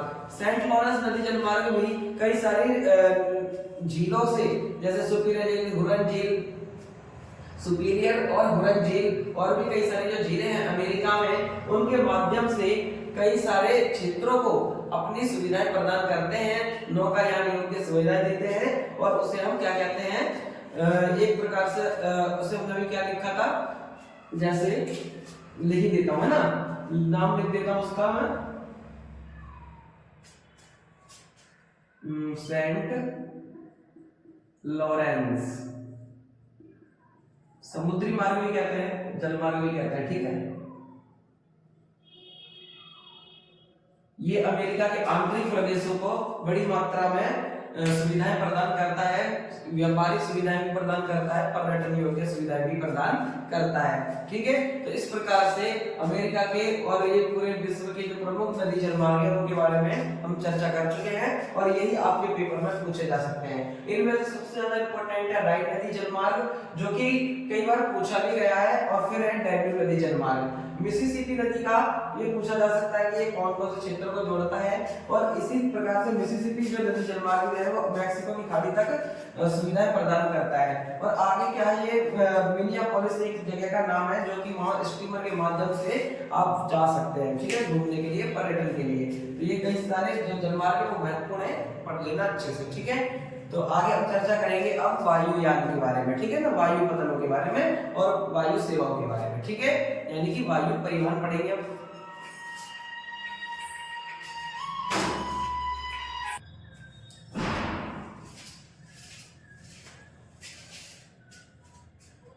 चलिए साथियों, अब हम जानने के लिए जा रहे हैं कुछ प्रमुख नहरों के बारे में, जो कि विश्व की सबसे प्रमुख नहरों में दो नहरों का नाम आते हैं। पहला है पनामा नहर और दूसरी है सुएज नहर। ये दोनों नहरों के बारे में कई बार पूछा भी गया है और हो सकता है कि आपके शायद पीरियड में भी आया था। तो देखिए, बात चर्चा करते हैं थोड़ा सुएज नहर के बारे में। तो सुएज नहर का निर्माण किया गया था 1869 यानी कि 1869 में, और पनामा नहर का बाद में निर्माण कराया गया था अमेरिका के द्वारा 1881 में, ठीक है। और सुएज नहर क्या करती है, तो पोर्ट सईद और पोर्ट सुएज इसके दो प्रमुख पोर्ट है। जैसे हम चर्चा किया जाए कि सुएज नहर किसको क्या काम है इसका, तो यह है लाल सागर को भूमध्य सागर से जोड़ती है। किससे जोड़ती है, भूमध्य सागर से जोड़ती है। और दूसरी बात की जाए तो इसकी कोई दो प्रमुख पोर्ट कौन से हैं, तो पोर्ट सईद और पोर्ट सुएज। पोर्ट सईद जो है वो कि उत्तर में पड़ता है और पोर्ट सुएज जो है वो कि दक्षिण में पड़ता है, ठीक है। और ये कितनी किलोमीटर लंबी है, तो लगभग 160 किलोमीटर लंबी है और 11 से 15 मीटर तक ये गहरी है, यानी कि इससे बड़े जलयान बड़े आराम से निकल सकते हैं। और 100 जलयान प्रतिदिन इस नहर से निकलते हैं, यानी आवागमन करते हैं, और इसे पार करने में लगभग 10 से 12 घंटे का समय लग जाता है। इसी प्रकार से बात की जाए पनामा नहर की, तो पनामा नहर उत्तरी अटलांटिक महासागर में, जो कि कैरिबियन सागर जो छोटा सा पड़ता है, जैसे कि हिंद महासागर का हिस्सा क्या है, अरब सागर है, उसी प्रकार से उत्तरी अटलांटिक महासागर का एक हिस्सा है कैरिबियन सागर, जो कि कैरिबियन कंट्री के साथ पड़ता है। अब बात की जाए तो ये उत्तरी अटलांटिक कैरिबियन सागर और आपस में मिलाता है प्रशांत महासागर से। किससे मिलाता है, प्रशांत महासागर से, यानी कि प्रशांत महासागर और अटलांटिक महासागर को आपस में जोड़ता है। साथियों, इस नहर का निर्माण अमेरिका के द्वारा किया गया था। अमेरिका ने पनामा में जमीन खरीदी थी और जमीन खरीद करके फिर उस पनामा नहर को पनामा देश की जो जगह थी पहाड़ी, उस पहाड़ी क्षेत्र को काट पीट करके, पहाड़ों को काट करके वहां पर एक नहर का निर्माण किया गया था और पनामा नहर जो कि कहलाई। अब ये पनामा नहर का अमेरिका के लिए बहुत बड़ा लाभ था, क्योंकि इससे अमेरिका के पूर्वी तट के जो पश्चिमी तट पे जाने वाले क्षेत्र हैं उनके बीच की दूरी कम हो गई और समय कम लगने लगा। और दूसरी बात ये थी कि अमेरिका का व्यापार में तेजी से वृद्धि हुई, बहुत ज्यादा पैसा बचने लगा अमेरिका का, ठीक है। इसलिए अमेरिका ने पनामा नहर का निर्माण कराया था और यह लगभग 72 किलोमीटर लंबी है और 12 मीटर तक गहरी है। और इस प्रकार से यह नौकायान के लिए बहुत ज्यादा लाभदायक है और इससे बड़ी मात्रा में व्यापार अमेरिका ही करता है, ठीक है। अब आगे चर्चा करेंगे हम प्रमुख वायुपत्तनों के बारे में और वायु की। देखिए जरा वायुयान क्या होते हैं, तो देखिए वायु परिवहन क्या है। वायु परिवहन जो है वो यातायात का सबसे तीव्रतम साधन है। कैसा साधन है, तीव्रतम साधन है, ठीक है ना। तो वायु परिवहन। साथ ही वायु परिवहन क्या है? यातायात का, वायु परिवहन यातायात का सबसे तीव्रतम साधन है जिससे हम एक ही स्थान पर दूसरे स्थान पर जाने के लिए बहुत कम समय लगा सकते हैं। यानी एक स्थान से दूसरे समय पर अगर आपको जाना है दूसरे स्थान पर, दिल्ली से मुंबई जाना है, दिल्ली से आपको अमेरिका तक जाना है, तो इससे बड़े कम समय में आप जा सकते हैं। और ये लंबी दूरियों के लिए, यात्रियों के प्रवाह के लिए और नाशवान वस्तुओं को एक जगह से दूसरी जगह पर ले जाने के लिए बहुत ही ज्यादा लाभदायक है, उपयोगी साधन है। ठीक है, ये थोड़ा खर्चीला साधन है क्योंकि इसमें बड़ी मात्रा में फ्यूल का उपयोग किया जाता है और कई प्रकार के उपकरण बनाए जाते हैं और एरोप्लेन का निर्माण करने में भी बहुत ज्यादा पैसे खर्च होते हैं। इसीलिए क्या है, वायु परिवहन बहुत महंगा पड़ता है। ठीक है, वायु परिवहन से यात्रा करना इसलिए भी थोड़ा महंगा पड़ता है क्योंकि इसमें जो लागत आती है यात्रा की फ्यूल जलने की वजह से, तो वो भी बहुत ज्यादा आ जाती है।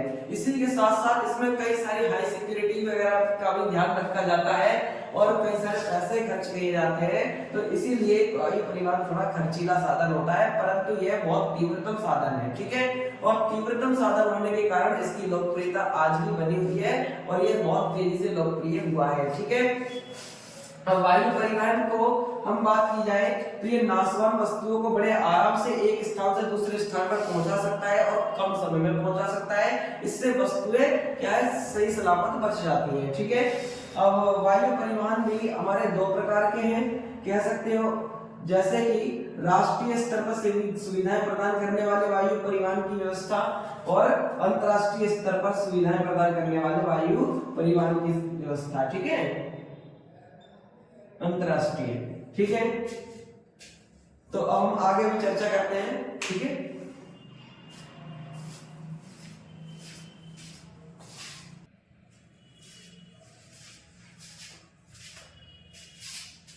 साथियों वायु परिवहन की बात की जाए तो वायु परिवहन को हम अंतरराष्ट्रीय स्तर पर और राष्ट्रीय स्तर पर दो भागों में बांट के पढ़ सकते हैं। हालांकि वायु परिवहन का हम जब चर्चा करते हैं राष्ट्रीय स्तर पर, तो राष्ट्रीय स्तर पर भी हम कुछ ऐसे हवाई अड्डे होते हैं, कुछ ऐसे वायु परिवहन के व्यवस्था होती है जिसे हम अपने सुरक्षा की दृष्टि से नेवी को सौंप देते हैं, अपने हम एयरफोर्स को सौंप देते हैं ताकि हमारे देश की सुरक्षा की जाए।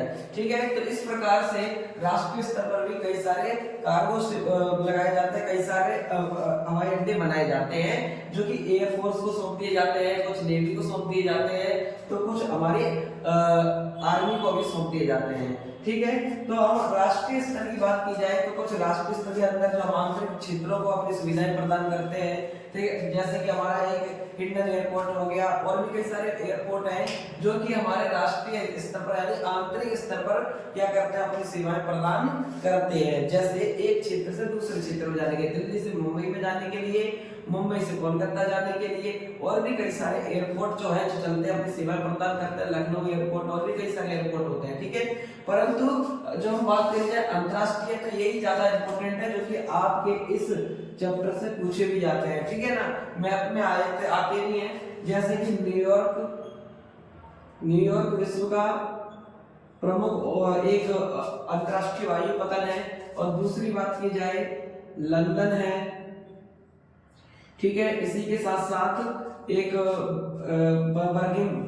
बर्मिंघम भी है लंदन के पास में ऊपर की ओर थोड़ा। ठीक है, ऐसी बात की जाए हमारा मुंबई, ठीक है, कोलकाता भारत का, और इसी के साथ साथ और हमारा चेन्नई है ना, बांग्लादेश का ढाका। ठीक है, और कौन सा हो सकता है बताइए जरा, जापान का टोक्यो, ओसाका। ठीक है, और सिंगापुर, ठीक है, सिडनी, ये प्रमुख और एयरपोर्ट में से हैं। ठीक है ना, जो कि विश्व के सबसे प्रमुख है। केप टाउन दक्षिण अफ्रीका में, और इसी के साथ साथ केप टाउन के जस्ट अमेरिका दक्षिण अफ्रीका में केप टाउन तो है ही, लेकिन केप टाउन अपने आप में एक समुद्री पतन भी है। परंतु एक और है जिसका नाम है जोहान्सबर्ग कहाँ पर पड़ता है? तो वो भी दक्षिण अफ्रीका में है, जोहान्सबर्ग। ठीक है, पेरिस है,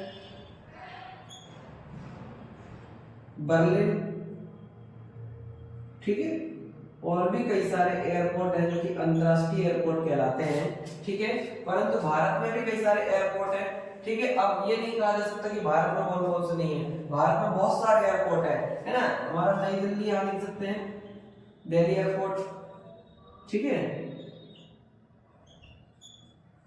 और राष्ट्रीय स्तर पर सेवा प्रदान करने वाले बहुत सारे एयरपोर्ट है, जैसे अमृतसर में हो गया, ठीक है ना, हमारे राजस्थान में जयपुर एयरपोर्ट हो गया, ठीक है ना, और भी कई सारे, गुजरात में अहमदाबाद एयरपोर्ट हो गया, है ना, मुंबई में भी है, और क्या कहते हैं बेंगलुरु एयरपोर्ट हो गया, और भी कई सारे एयरपोर्ट हैं जो कि हमारे देश के राष्ट्रीय आंतरिक स्तर पर क्या करते हैं, अपनी सेवाएं प्रदान करते हैं। ठीक है, और विश्व का एक सबसे बड़ा एयरपोर्ट जो कि हमारे यहाँ बन रहा है नोएडा में, नोएडा इंटरनेशनल एयरपोर्ट। ठीक है, अभी फिलहाल हमारे देश का सबसे बड़ा जो एयरपोर्ट है वो नई दिल्ली एयरपोर्ट है, जिसे हम इंदिरा गांधी हवाई अड्डा के नाम से भी जानते हैं, यानी इंदिरा गांधी इंटरनेशनल एयरपोर्ट। ठीक है, तो इस प्रकार से ये सभी हवाई अड्डे क्या है, प्रमुख है, और मैप के लिए याद कर लेना, पूछे भी जाते हैं। ठीक है, अब हम आगे चर्चा करने वाले हैं पाइपलाइन पर थोड़ा, और फिर हम संचार पे आते हैं। ठीक है ना, चलिए तो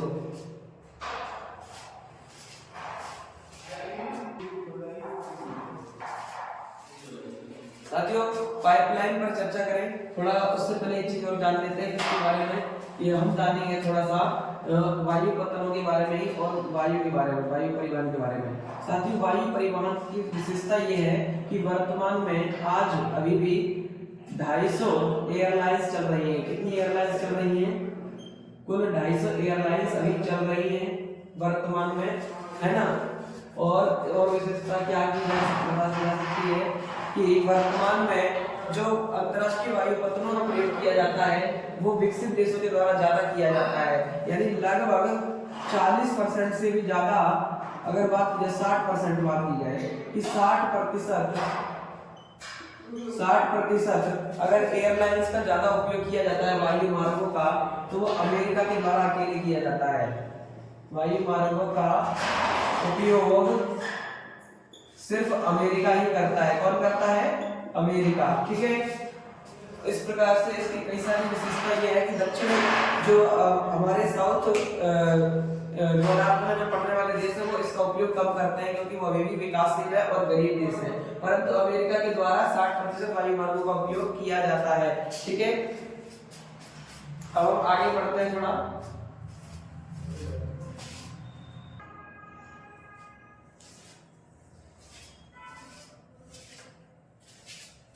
चलिए साथियों अब हम चर्चा करते हैं पाइपलाइन पर। पाइपलाइन क्या है? तो पाइपलाइन जो है वो जमीन के नीचे और जमीन के ऊपर, हो सकता है कि जमीन के नीचे खुदाई करके पाइप बिछाए गए हो, और हो सकता है कि जमीन के ऊपर भी बिछाए गए हो। ठीक है, तो पाइपों के माध्यम से एक स्थान से दूसरे स्थान तक तरल पदार्थों और गैस को परिवहित करना ही पाइपलाइन कहलाता है।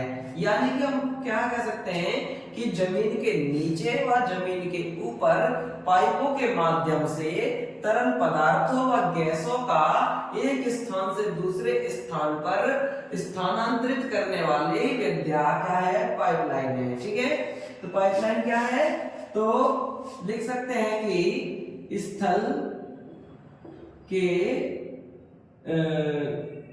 ऊपर तथा गहराई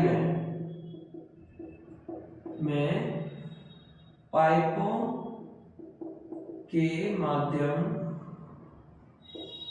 से तरल व गैस पदार्थों का परिवहन ही पाइपलाइन कहलाता है। कहलाता है।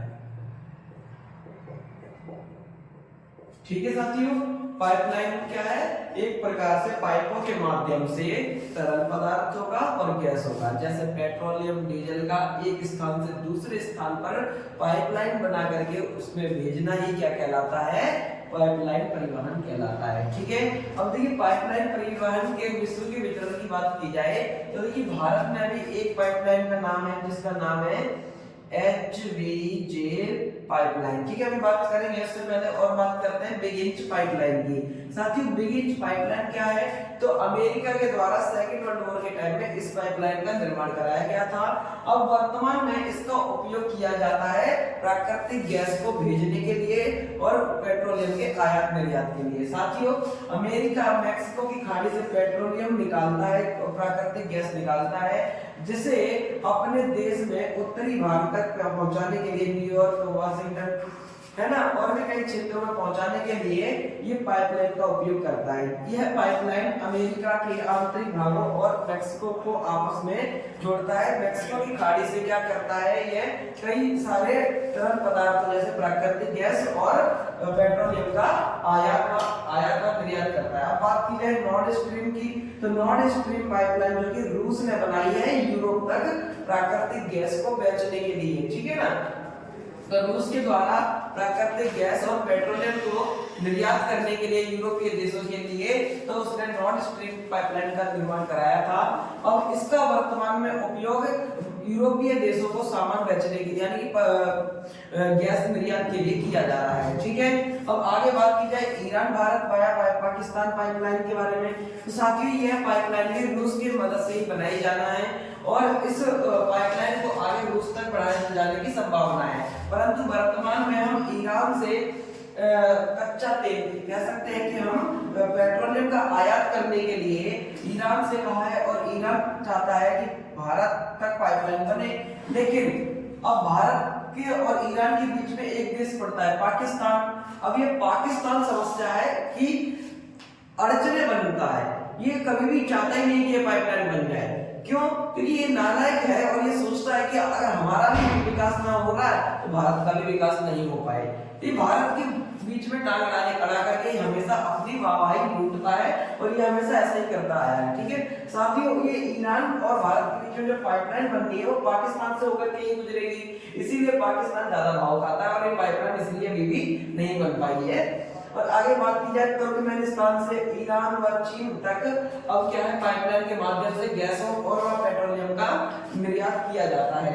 अब ऐसे ही भारत में भी एक पाइपलाइन बनाई गई है जो कि है HVJ हजीरा विजयपुर जगदीशपुर पाइपलाइन। इसके माध्यम से हम प्राकृतिक गैस और तेल का आयात और निर्यात करते हैं अपने सभी राज्यों में। ठीक है, अपने सभी राज्यों में हम भेजते हैं और जैसे उत्तर प्रदेश तक ये अपनी सुविधाएं प्रदान करता है और ये कांडला पतन से जुड़ी हुई पाइपलाइन है। ठीक है, अब आगे बात की जाए तो न्यूजीलैंड की, तो साथी न्यूजीलैंड तो पाइपलाइन के माध्यम में पाइपलाइन के विकास में भारत और कई सारे देशों से एक कदम एक्स्ट्रा चल रहा है। जहां आज हमारे यहाँ पाइपलाइन के माध्यम से गैस का निर्यात किया जाता है, तेल का निर्यात किया जाता है, तो वही आज साथियों आपको पता है कि न्यूजीलैंड में आज भी पाइपलाइन के माध्यम से दूध का निर्यात किया जाता है। यानी कि पाइपलाइन के माध्यम से दूध को घरों तक भेजा जाता है। कहां पर? न्यूजीलैंड में। ठीक है, तो हम लिख सकते हैं कि न्यूजीलैंड में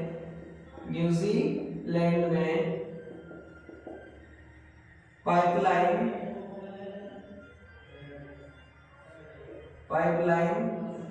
के माध्यम से दूध को परिवाहित किया जाता है।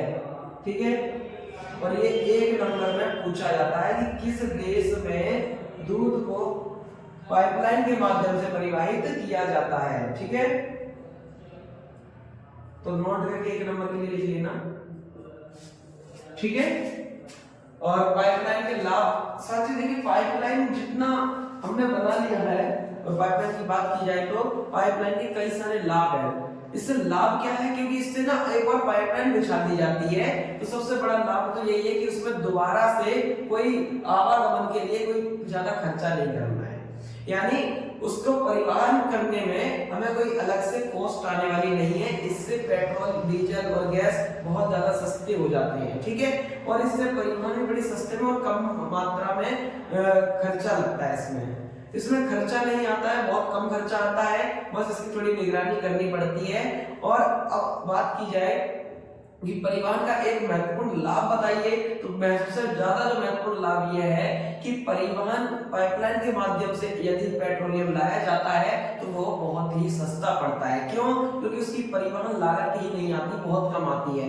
एक बार हमने पाइपलाइन बना ली, फिर उसका उपयोग करते रहिए जब तक वो पाइपलाइन काम कर रही है, ठीक है। अब इसके लाभ जितने हैं, इसके कुछ नुकसान भी हैं। साथियों, नुकसान क्या है? जैसे कि हमने लाभ की चर्चा की कि इससे एक स्थान से दूसरे स्थान पर बड़े कम समय में और सस्ते दामों पर क्या कर सकते हैं, हम परिवहन कर सकते हैं। परंतु अब इसकी खामियां क्या है? तो सबसे पहली खामी तो यही है कि इसकी पहले कमी क्या कह सकते हैं हम, कि इसका जो क्षमता है, एक प्रकार से पाइपलाइन की जो क्षमता है परिवहन करने की, उस क्षमता को हम बाद में बढ़ा नहीं सकते, ना ही घटा सकते हैं। तो साथियों, ये इसकी सबसे ज्यादा बड़ी खामी यही है कि हम एक बार पाइपलाइन को बना लें तो ना तो फिर हम इसकी क्षमता को बढ़ा सकते हैं और ना ही घटा सकते हैं, और ये इसकी सबसे बड़ी खामी में से निकल करके आता है। और यदि एक जगह कहीं पर विस्फोट हो जाए या लीकेज हो जाए तो पता करना भी इतना ज्यादा आसान नहीं होता है, ठीक है।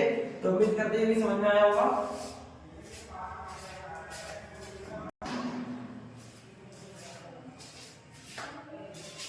चलिए साथियों, अब हम चर्चा कर रहे हैं संचार पर। साथियों, संचार की बात की जाए तो संचार की अगर हम परिभाषा में लिखना चाहेंगे तो क्या लिखेंगे कि किसी व्यक्ति के द्वारा अपने विचारों को व्यक्त करने का जो माध्यम है वही संचार है। यानी व्यक्ति जब अपने विचारों को दूसरे व्यक्ति तक पहुंचाता है तो वो संचार कहलाता है। यानी अपने विचारों को व्यक्त करना ही संचार कहलाता है।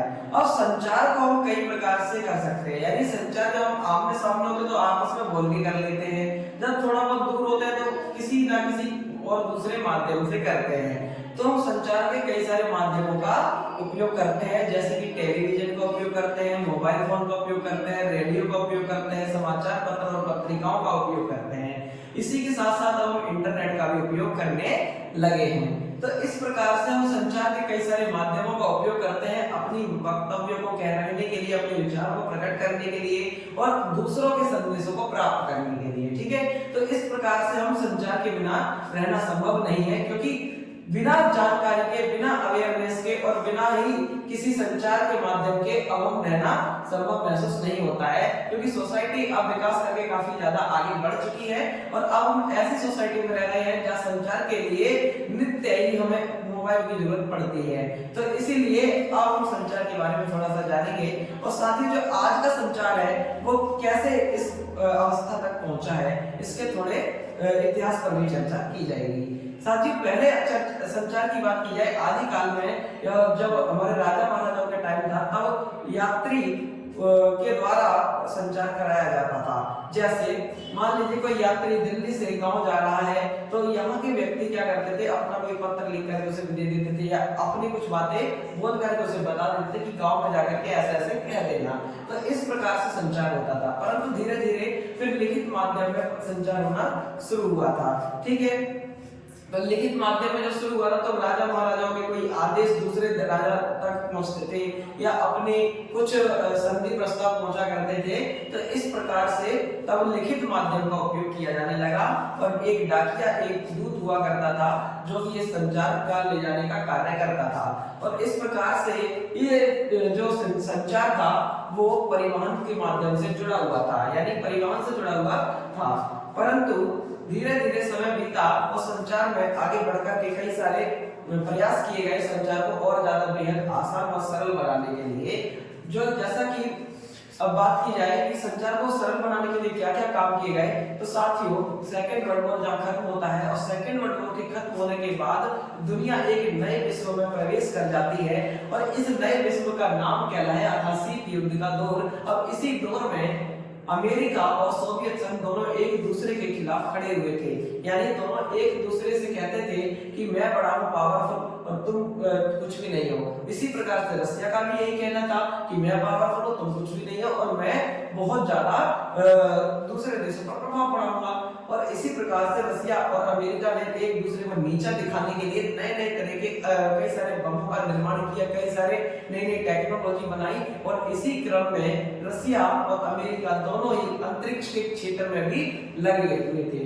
लेकिन साथियों हुआ क्या कि जिस साल अमेरिका कोई परीक्षण करने वाला था उसी साल उससे कुछ महीने पहले ही रसिया इस चीज को लीड करके ले गया और आगे निकल गया। यानी कि रसिया ने सन 1970 के 70 से आसपास क्या किया, रसिया ने सबसे पहला अपना स्पुतनिक 1 लॉन्च कर दिया। यानी कि स्पुतनिक 1 क्या था, रसिया की पहली सैटेलाइट थी जो कि अंतरिक्ष में छोड़ी गई।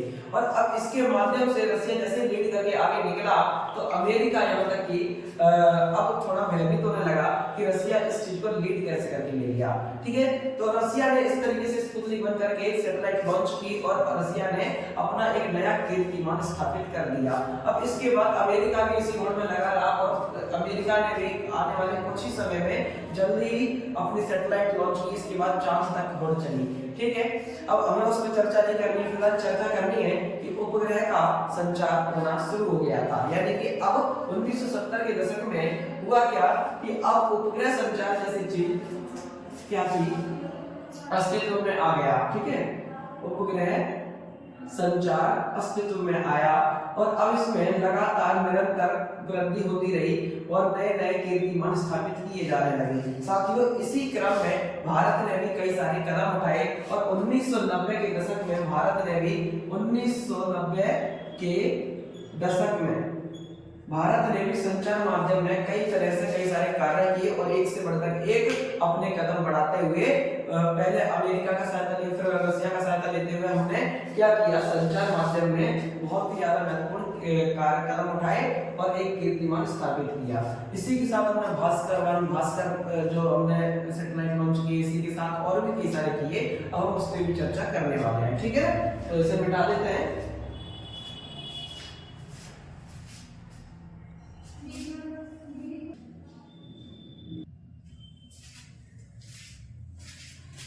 चलिए साथियों, अब हम चर्चा कर रहे हैं भारत में उपग्रह संचार के बारे में। देखिए साथियों, भारत में उपग्रह संचार का शुरुआत करते हुए भारत ने 19 अप्रैल 1979 को अपना पहला आर्यभट्ट का प्रक्षेपण किया था और आर्यभट्ट के प्रक्षेपण के साथ ही विश्व में भारत की एक नई पहचान बनी। इसी के साथ साथ भास्कर 1 हमने लॉन्च किया उसी सन में 1979 में ही और इसका प्रक्षेपण करके अब भारत अपना एक नया कीर्तिमान स्थापित करने लगा था। और इसी के अगले ही साल भारत ने रोहिणी सीरीज का क्या किया था, प्रक्षेपण किया था। रोहिणी सीरीज में कई सारे सैटेलाइट्स थे जिनको हमने लॉन्च किया था। इसी के बाद हमने 18 जून 1981 को एप्पल का प्रक्षेपण किया था। एप्पल क्या है, तो एक प्रकार से एलियन पैसेंजर पेलोड का एक्सपेरिमेंट है। एक प्रकार का ये एक्सपेरिमेंट था। क्या था, एक्सपेरिमेंट था जिसके माध्यम से हमने कई सारे सैटेलाइट्स छोड़े थे और हमने कोशिश की थी, हमने एक प्रकार से रिसर्च की थी कि किस प्रकार से हम अपने आप कोशिश कर सकते हैं आगे बढ़ने के लिए। ठीक है, और अपने संचार को और भी ज्यादा बेहतर बनाने के लिए एप्पल एक महत्वपूर्ण कड़ी के रूप में सामने आया। एरियल पैसेंजर पेलोड एक्सपेरिमेंट कहा जाता है, इसकी फुल फॉर्म है ये। ठीक है, और इस प्रकार भारत अपना एक नया कीर्तिमान स्थापित कर चुका था और साइबर इंटरनेट की दुनिया में हम प्रवेश कर चुके थे। अब साइबर स्पेस इंटरनेट है क्या, तो साथियों साइबर स्पेस इंटरनेट एक प्रकार से कंप्यूटरीकृत पूरी तरीके से क्या है, कंप्यूटरीकृत संचार का एक जाल है। ठीक है ना, जो कि वर्ल्ड वाइड वेब www जैसी वेबसाइटों से ये चलता है और इनके माध्यम से चल करके ये कई सारे क्षेत्रों में इंटरनेट की सुविधाएं प्रदान करता है। ठीक है, भारत जैसे देशों में, अमेरिका जैसे देश में है ना, और चीन में, कई सारे विश्व के जो बड़े देश है सब में इंटरनेट आज पहुंचा हुआ है और अपनी सुविधाएं प्रदान कर रहा है। साथियों इंटरनेट की शुरुआत की बात की जाए तो 1995 में इंटरनेट का उपयोग 5 करोड़ लोग कर रहे थे, जो कि बढ़कर के सन 2000 में 40 करोड़ हो गए और सन 2010 तक आते आते 200 करोड़ इसकी संख्या पहुंच गई। साथियों वर्तमान में 300 करोड़ से भी ज्यादा लोग इंटरनेट का उपयोग कर रहे हैं और इसका इतना ज्यादा उपयोग करने के कारण हुआ क्या है, कई सारे पारिस्थितिक संतुलन भी असंतुलन उत्पन्न हुआ है। साथियों कैसे, साथियों इंटरनेट के माध्यम से जितना बेहतर हमारा संचार हुआ है, वीडियो कॉल संभव हुई है ना, संचार इंटरनेट के माध्यम से हम किसी भी कोने में हो विश्व के तुरंत हमारा संपर्क जुड़ता है और उपग्रह संचार ने इसको बहुत ज्यादा क्रांति दी है। ठीक है, अब हुआ क्या है कि इंटरनेट का उपयोग ज्यादा हम इतना ज्यादा करने लगे हैं कि बच्चा अगर सुबह खड़ा होता भी है ना, आजकल तो बच्चा रोता भी है ना, छोटा बच्चा जो कि अभी कुछ 1 साल का भी नहीं है, और अगर वो रो रहा है तो माता पिता से फोन पकड़ा देते हैं और अपने आप भी एक फोन में लग जाते हैं। तो इस प्रकार से अब व्यक्ति जो है पूरी तरीके से फोन पर डिपेंड होता जा रहा है धीरे धीरे, ठीक है। अब फोन के कई सारे जो लाभ है, जैसे कि पहला लाभ तो यही है कि कहीं पर भी इंटरनेट के माध्यम से जुड़े हुए हैं, अपने सोशल मीडिया से हम पूरी दुनिया से हम बातचीत कर सकते हैं, उनसे जुड़ जाते हैं, ठीक है। परंतु इसकी कई सारी खामियां ये हैं कि अब धीरे धीरे हम मोबाइल के एडिक्ट होते जा रहे हैं, बुरी आदत लगती जा रही है। वो खड़े होते ही मोबाइल चाहिए सबसे पहले, है ना, और आपको सभी को ही चाहिए लगभग, यहाँ तक कि मतलब यहाँ तक कि मैं भी कई बार क्या मोबाइल को देखता इतना हूँ कि जिसका हद पार हो जाती है। हद पार मतलब कि साथ ही कोई व्यक्ति जो पढ़ने के लिए पढ़ रहा है तो उसका उपयोग कर रहा है, ठीक है ना। जैसे कि ऑनलाइन अब मैं आपको पढ़ा रहा हूँ तो आप मोबाइल के माध्यम से ही जुड़े होंगे संभवतः है, ठीक है। अब ये मोबाइल का इंटरनेट का जितना उपयोग हम करते हैं तो इसका शायद ही हमारे लाइफ में अब इतना ज्यादा इसके बिना हमारा रहना संभव नहीं रहा है, ठीक है ना। क्योंकि इंटरनेट के अगर रिचार्ज खत्म हो जाता है तो मोबाइल वर्तमान में डब्बा माना जाता है, क्योंकि इंटरनेट के बिना अब रहना संभव ही नहीं है, क्योंकि इंटरनेट के बिना मोबाइल में कुछ चला ही नहीं सकते हैं, ठीक है ना। क्योंकि हम इंटरनेट पे ही दिन भर कुछ ना कुछ अपनी क्रिया प्रतिक्रिया करते रहते हैं। अब आगे बात की जाए तो इंटरनेट की कई सारी हानियां हैं जिन्हें आप बड़े आसानी से देख सकते हैं, और इसी के साथ ये वाला चैप्टर भी कंप्लीट होता है। तो साथियों, जैसा कि आपको चैप्टर कंप्लीट करा दिया गया है इन वन शॉट रिवीजन में, उम्मीद है कि आप इसको वीडियो को लाइक एंड शेयर करना और सब्सक्राइब करना, अपने दोस्तों तक इस वीडियो को जरूर शेयर करें और हमसे जुड़े रहें। साथियों, छोटों को प्यार दें, बड़ों को सम्मान करें और अपना व्यक्तित्व ऐसा बनाएं कि देश को आप पर गर्व महसूस हो। धन्यवाद। जय हिंद, जय भारत।